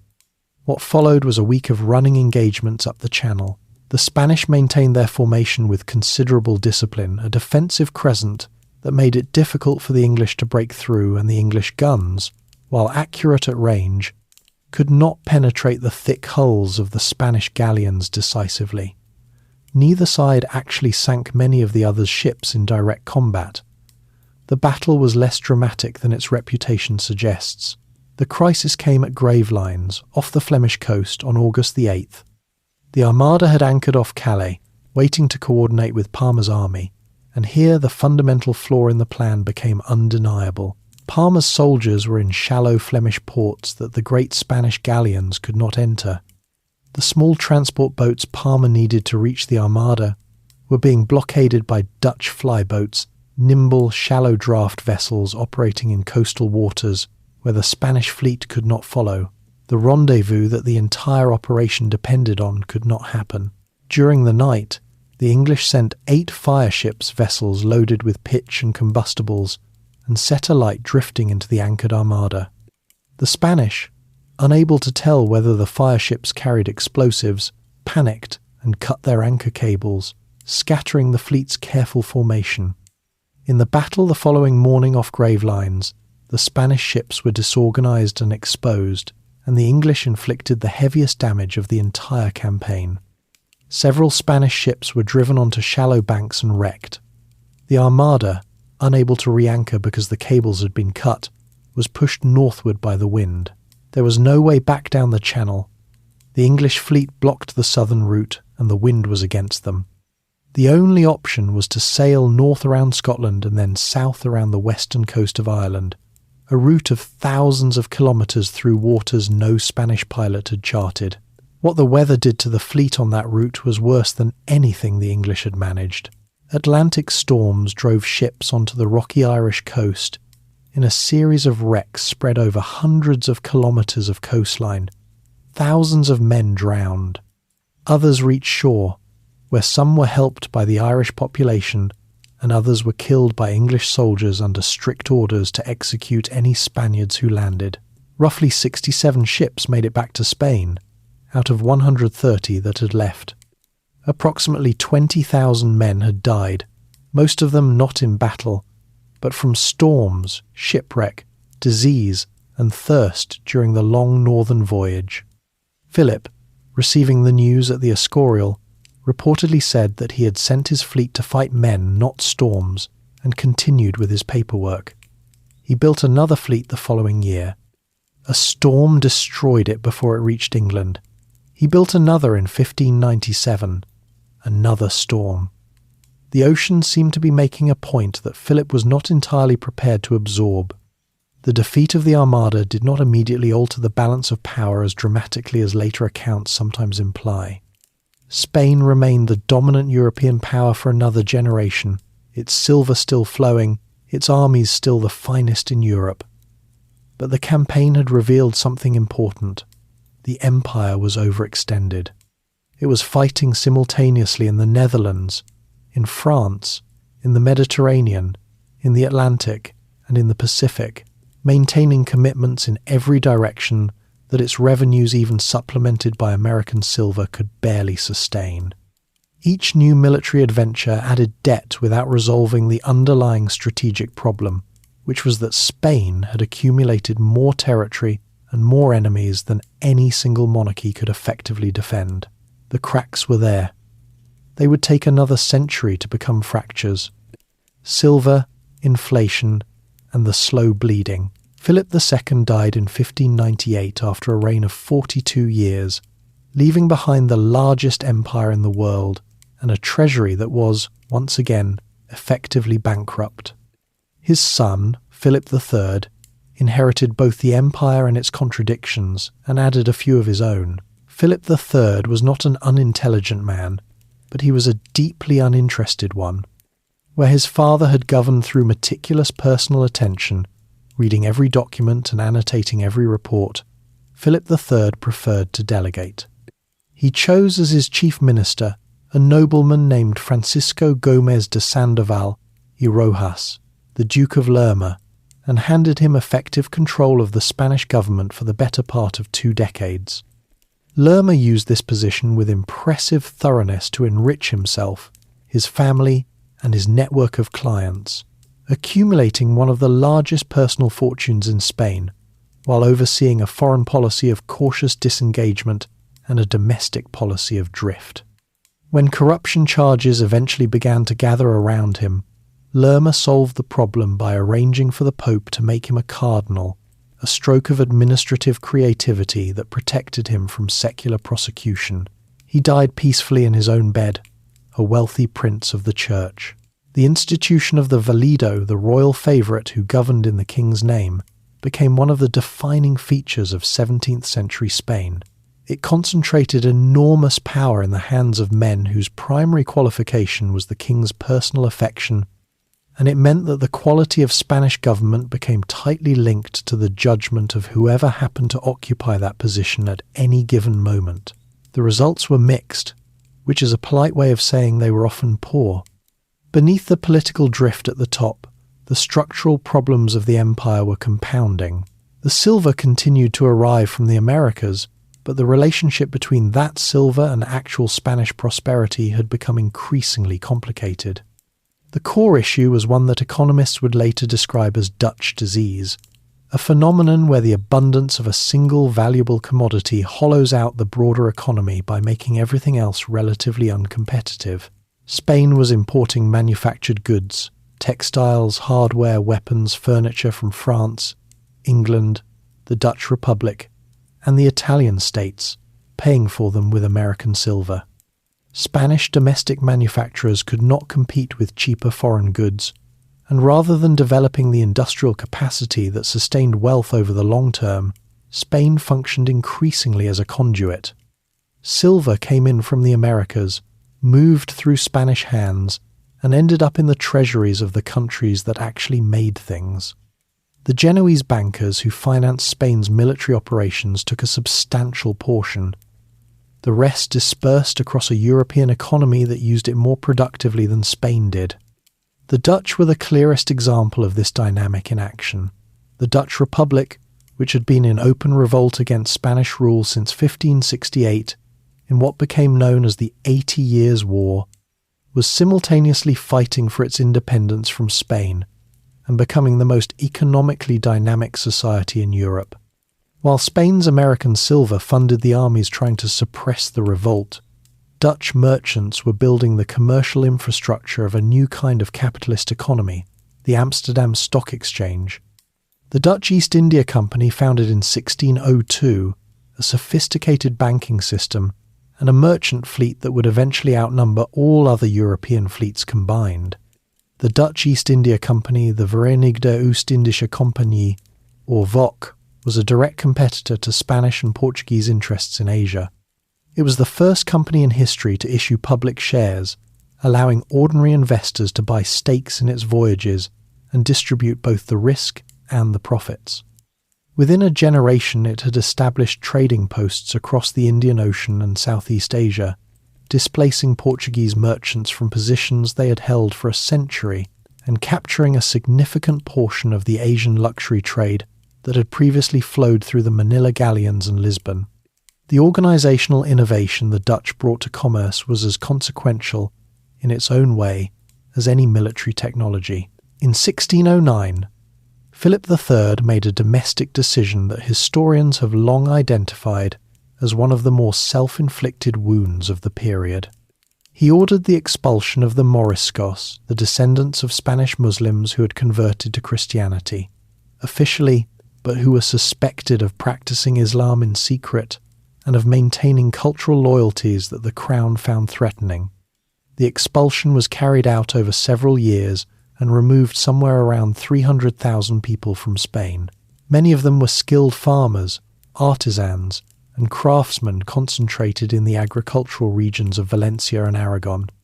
Their departure disrupted local economies, reduced tax revenues, and left agricultural land that had been meticulously cultivated under sophisticated irrigation systems suddenly in need of people who knew how to work it.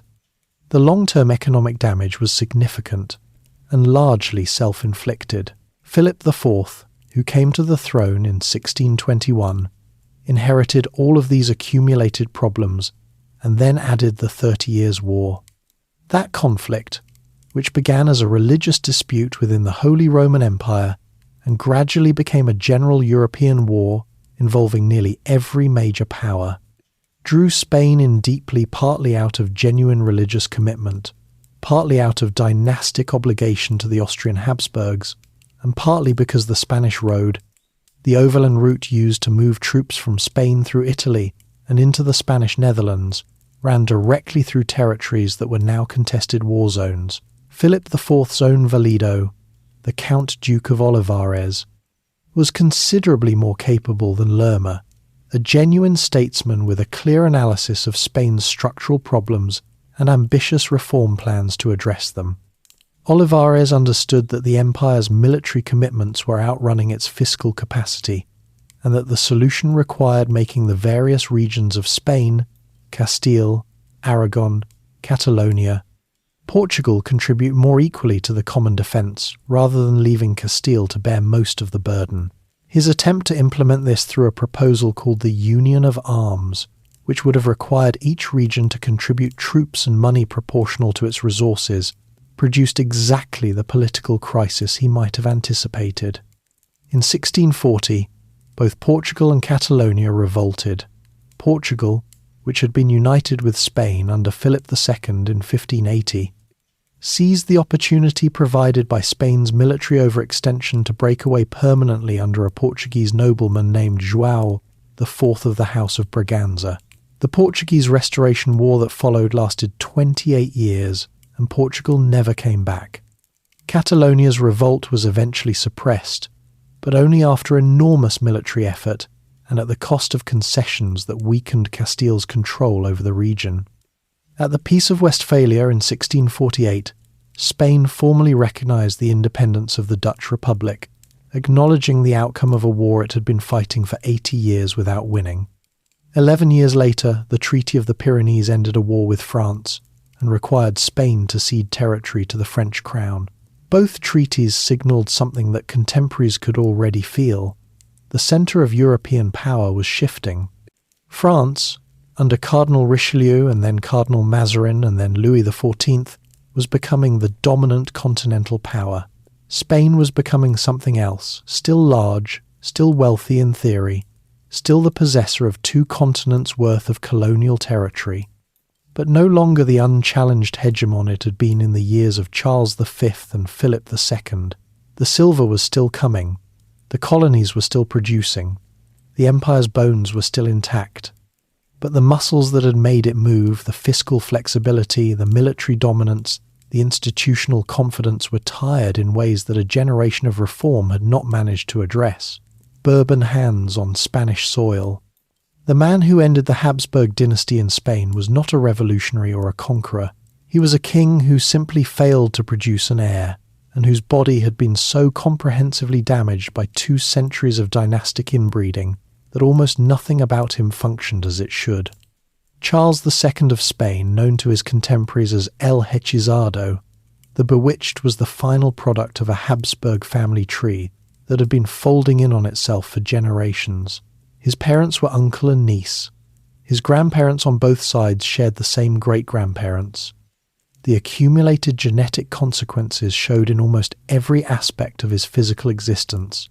He could not chew properly due to the enlarged jaw that was the Habsburg family's most visible trait in its extreme form.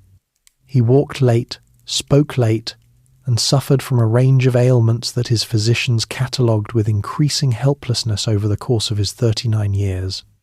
At one point, after the royal doctors had run out of medical explanations, it was formally decided that the king was probably bewitched by his enemies, and exorcists were brought in to help.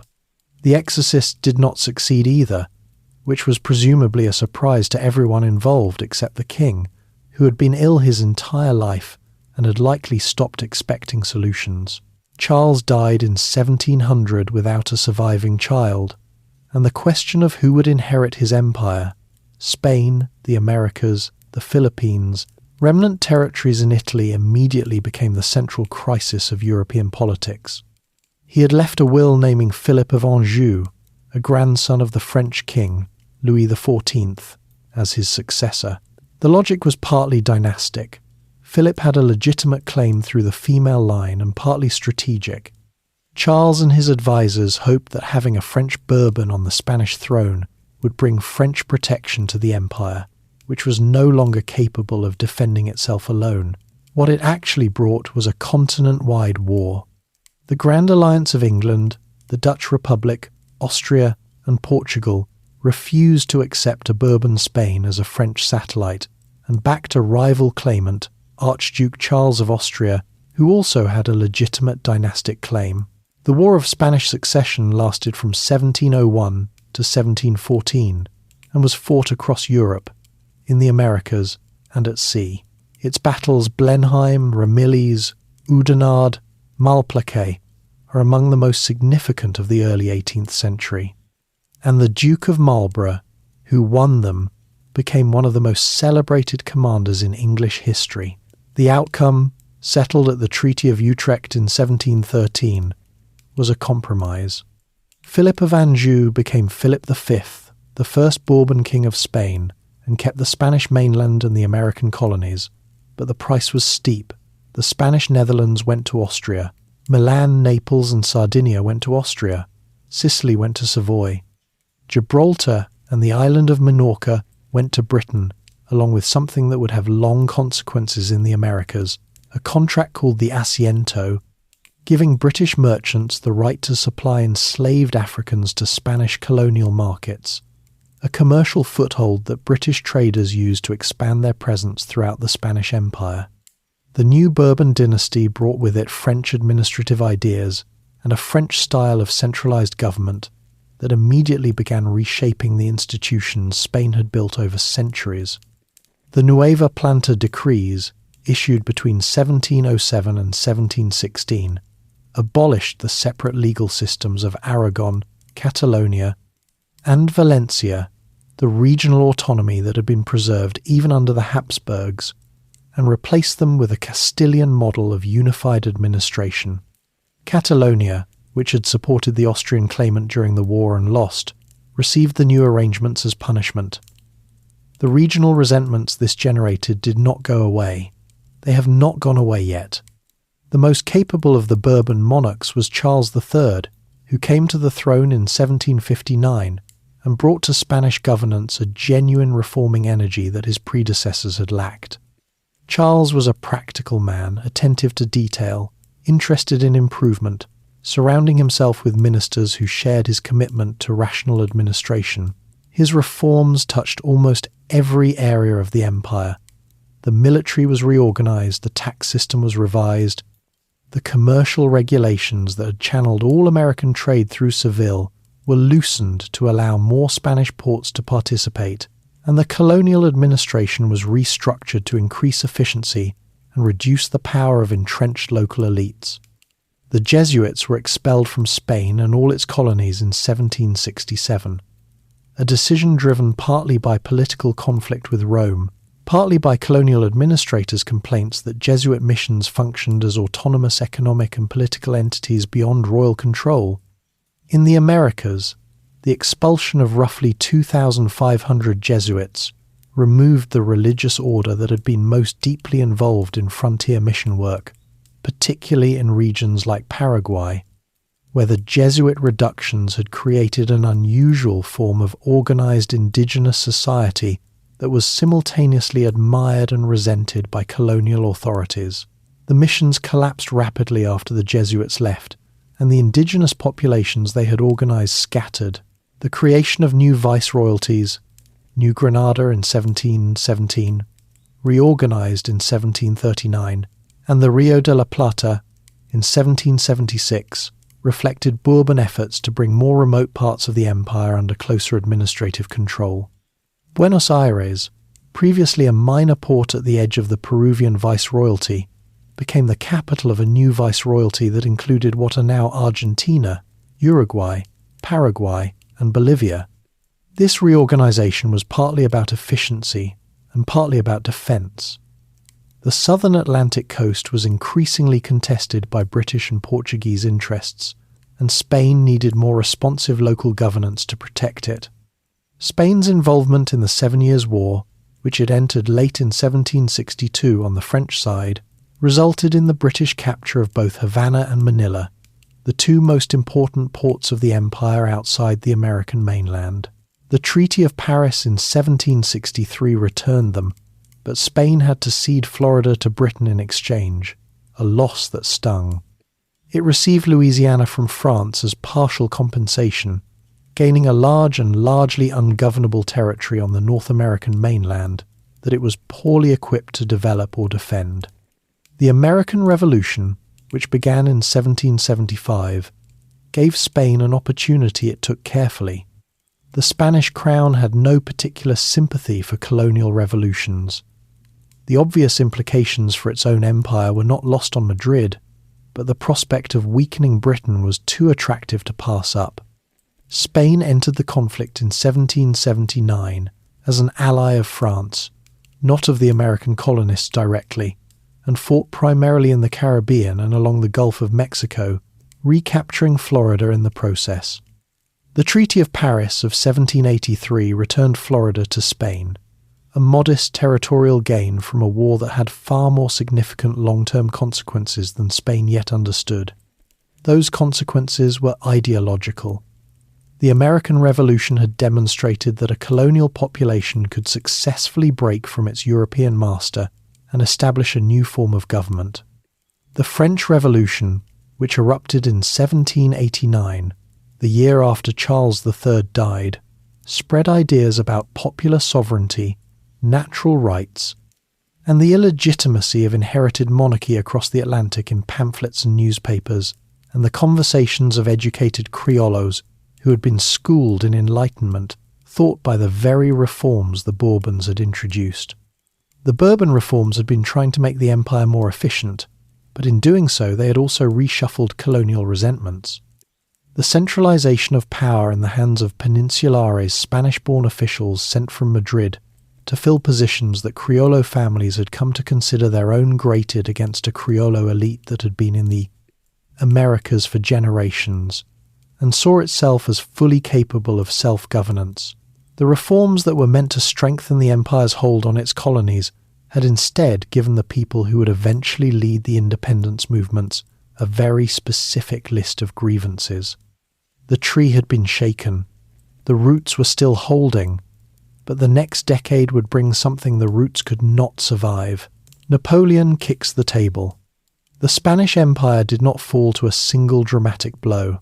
It unravelled through a sequence of events that began in a palace in France and ended, over the following 2 decades, on battlefields across 2 continents. The trigger was Napoleon Bonaparte, and he did not invade Spain to destroy its empire. He did it almost as an afterthought, as part of a larger strategic calculation, and in doing so, he set in motion something he had not planned for and could not control. Spain had been drawn into the orbit of Napoleonic France through the Treaty of San Ildefonso in 1796, which committed the 2 countries to a military alliance against Britain. The consequences of that alliance were immediate and serious. Britain, whose navy had been the primary check on French power, turned its attention to the French and Spanish fleets. On October the 21st, 1805, Admiral Horatio Nelson met the combined Franco-Spanish fleet off Cape Trafalgar on the southwestern coast of Spain and destroyed it in an engagement that lasted less than 5 hours. Nelson died in the battle, shot by a French marksman from the rigging of a nearby ship. The French and Spanish lost 22 ships. The British lost none. Spain's capacity to protect its Atlantic trade routes and communicate freely with its American colonies was effectively finished. Nelson had solved the problem of Spanish naval power in an afternoon. The Spanish king who had led his country into this disaster was Charles IV, a man whose indolence was considerable even by the relaxed standards of the late Bourban monarchy. He had long since delegated effective government to his chief minister, Manuel de Godoy, a guards officer of middling nobility who had risen to his position through the Queen's personal favour and who managed foreign affairs with the confidence of someone who does not fully understand what they are managing.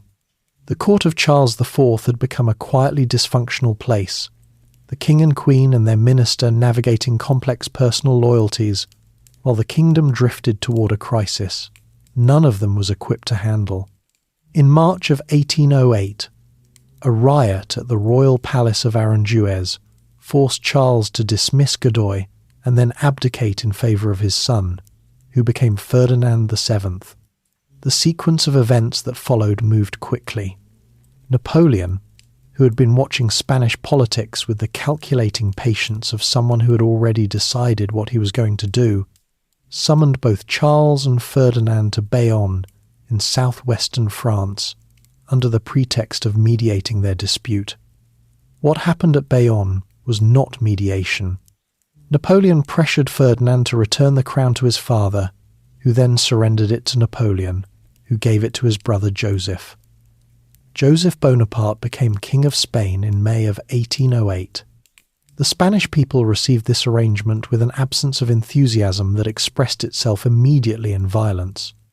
On May 2nd, 1808, the Dos de Mayo, the population of Madrid, rose against the French garrison in an uprising that was suppressed with extreme brutality. The executions carried out by French soldiers on the morning of May 3rd became the subject of 2 paintings by Francisco de Goya that remain among the most powerful images of political violence ever made. The uprising in Madrid was the beginning of what the Spanish call the War of Independence, and what the rest of the world usually calls the Peninsular War, a conflict that lasted until 1814 and was fought with a ferocity that shocked even veterans of Napoleon's previous campaigns. The Spanish resistance organised itself through juntas, local governing bodies that sprang up in cities and provinces across the country to fill the vacuum left by the collapse of the central monarchy. The juntas fought, quarrelled with each other, and gradually coalesced into a national resistance movement centered on the port city of Cadiz, where a Cortez, a parliament assembled, and in 1812 produced the Constitution of La Pepa, one of the most liberal constitutional documents of its era. The guerrilla warfare that characterized much of the peninsular conflict gave English the word guerrilla, Spanish for little war, and demonstrated that a population willing to fight in dispersed, irregular fashion could tie down a large conventional army almost indefinitely. British and Portuguese forces under the Duke of Wellington fought alongside the Spanish regulars, and together they ground down the French occupation over years of brutal campaigning. But the war in Spain had already produced a consequence that would prove impossible to undo. The question it posed to Spain's American colonies was simple and unanswerable within the existing political framework. If the legitimate king was a captive and a French usurper sat on the throne, what did the colonies owe to Madrid? To whom did loyalty properly belong? The colonies' answer, which arrived in a series of local crises throughout 1810, was to themselves. In Caracas, on April the 19th, 1810, a local junta deposed the Spanish captain general and began governing Venezuela in the name of the captive Ferdinand. In Buenos Aires, on May the 25th, 1810, a similar junta took control of the Rio de la Plata, an event celebrated in Argentina as the May Revolution. In Bogotá, on July the 20th, 1810, the Grito de Independencia marked the beginning of Colombian self-governance. In Chile, on September the 18th, 1810, a national junta formed in Santiago. In Mexico, the break came from an unexpected direction.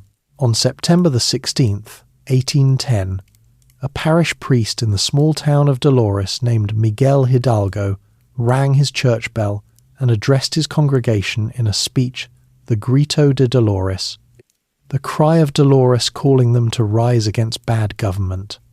Hidalgo was not a Criollo elite figure pursuing a measured political agenda. He was a priest with genuine connections to the indigenous and mestizo poor of central Mexico, and the movement that followed his speech was as much a social uprising as a political one, a vast and violent march of agricultural workers, indigenous communities, and mestizo labourers that terrified the Criollo establishment as much as it frightened the Spanish. Hidalgo was eventually captured, defrocked, and shot in 1811, but the movement he had started did not stop. Ferdinand VII was restored to the Spanish throne in 1814, after Napoleon's defeat and exile. He responded to his restoration by abolishing the Constitution of 1812, arresting the liberal reformers who had written it, and attempting to reimpose the absolute monarchy that the juntas had been fighting to limit. His response to the American independence movements was equally uncompromising: military reconquest. The armies he sent produced real results in some regions. Venezuela was briefly reconquered, and a brutal campaign of repression drove Simón Bolívar into temporary exile. But the resources available were limited, the distances enormous, and the political will among Criollo populations to accept royal authority increasingly absent. In 1820, a military revolt in Spain, under General Rafael del Riego, forced Ferdinand to restore the constitution, plunging Spain into 3 years of internal political conflict that entirely consumed its attention and left the American campaigns without reinforcement. The timing was decisive. Bolívar's forces won the Battle of Boyacá in 1819, securing Colombia. San Martín crossed the Andes and liberated Chile in 1818. The Army of the Andes then moved north into Peru. Mexico achieved independence in 1821, when the royalist commander, Agustín de Iturbide, switched sides and marched into Mexico City. Central America followed shortly after. By 1825, when Antonio José de Sucre's victory at the Battle of Ayacucho ended the last significant Spanish military presence in South America, the empire that had taken a century and a half to build had dissolved in 15 years. What remained was Spain itself, the peninsula, a few Caribbean islands, the Philippines, and a handful of smaller territories. The largest empire the Western world had known had become, with remarkable speed, a medium-sized European country with colonial remnants. The collapse was not simply military. It was a failure of political imagination, an inability to offer the Criollo elites of the Americas a constitutional framework that might have kept them within a reformed empire. Ferdinand's reactionary stubbornness had made compromise impossible at exactly the moment when compromise might still have mattered. What the empire left behind. In 1898, 323 years after the fall of Tenochtitlan, Spain fought its last imperial war and lost it in 4 months. The conflict with the United States, which the Spanish call El Desastre, the disaster, began over Cuba, which had been a Spanish colony since the 1500s and had been fighting for independence in fits and starts since the 1860s. American newspapers, the Cuban independence movement, and a naval explosion of disputed origin combined to push the United States into war with Spain in April of 1898. The fighting was brief and thoroughly one-sided. At the Battle of Manila Bay in the Philippines, the American Asiatic Squadron destroyed the Spanish fleet in under 7 hours without losing a single ship. In Cuba, American and Cuban forces together drove the Spanish from their last military positions in a campaign of weeks. The Treaty of Paris, signed in December of 1898, formalized the end. Spain surrendered Cuba, Puerto Rico, and Guam. It sold the Philippines to the United States for $20 million. The transaction had a finality about it that struck contemporaries as almost shocking in its comprehensiveness. In a single document, Spain gave up everything that remained of the empire Columbus had set in motion 406 years earlier, and received $20 million and the right to exist as a medium-sized European country.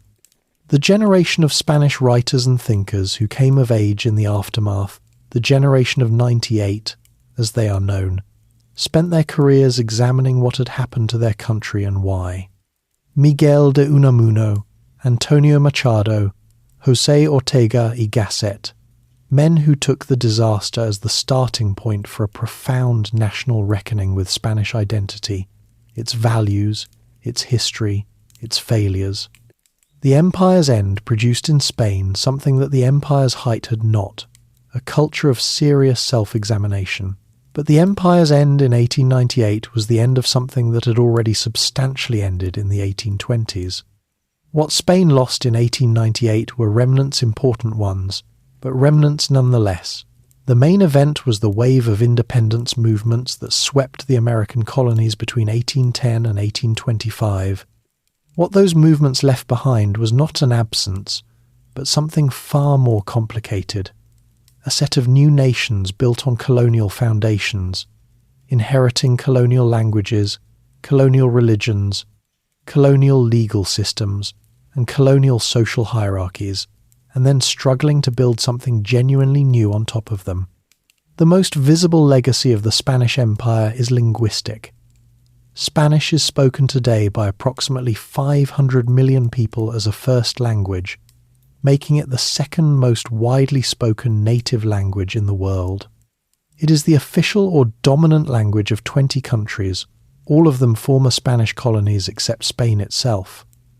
This is not simply a fact about communication. Language carries history inside it, the words that exist in Spanish for concepts that arrived through the conquest, the words borrowed from Nahuatl and Quechua and Taino that document the encounter between worlds, the regional varieties that developed across centuries of separation and local influence. When a Mexican speaks Spanish, they are using a language shaped simultaneously by Castilian grammar, indigenous vocabulary, and 400 years of American history. The linguistic map of the Americas is one of the most enduring things the Spanish Empire made. The Catholic Church is the other institution that survived the empire's political collapse with its influence largely intact.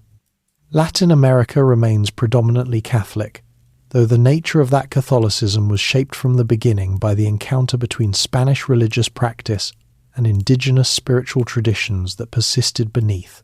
alongside, and sometimes inside the Christian framework. The Virgin of Guadalupe, the apparition reported by an indigenous man named Juan Diego near Mexico City in 1531, became the most important religious symbol in Mexican Catholicism, combining indigenous imagery with Christian theology in a synthesis that neither the indigenous tradition nor the Spanish Church had planned for. Across the continent, similar syntheses occurred, producing regional expressions of Catholicism that carry the marks of their specific historical origins. The legal and political legacy is more troubled.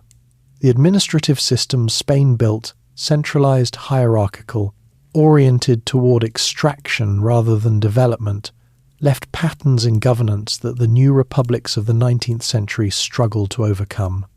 The hacienda system that replaced the encomienda concentrated agricultural land in the hands of a small elite, a pattern of land ownership that persisted through independence and shaped the economic inequality of Latin American societies for generations. The racial hierarchy of the colonial caste system did not disappear. With independence, the Criollo elites, who led most of the independence movements, replaced Spanish peninsulares at the top of the social structure but maintained the structures of inequality below them largely intact. The demographic catastrophe of the conquest and colonization was one of the largest in human history. Conservative estimates suggest that the indigenous population of the Americas fell by 50 to 90% in the century and a half following European contact, from a pre-contact figure that scholars estimate at somewhere between 50 and 100 million people. Disease drove most of that collapse, but the systems of forced labor and dispossession that accompanied colonization ensured that populations already devastated by epidemic had no stable ground to recover on. The indigenous peoples who survived, and tens of millions of their descendants live today across the Americas, did so through a combination of biological luck, cultural adaptability, and sheer persistence that the historical record tends to undercount. The Columbian Exchange, the transfer of plants, animals, and pathogens between the Old and New Worlds that the Spanish Empire set in motion, is perhaps the most consequential biological event in human history since the last ice age. From the Americas came tomatoes, potatoes, maize, cacao, chili peppers, tobacco, vanilla, rubber, and squash foods and materials that transformed European cuisine, European agriculture, and European economies in ways that took generations to fully register. The potato alone is credited with sustaining population growth across northern Europe through the 18th and 19th centuries, feeding Irish peasants and Russian serfs on calories that European agriculture could not otherwise have produced at that density. From Europe came wheat, cattle, horses, pigs, chickens, and the diseases that killed with such terrible efficiency.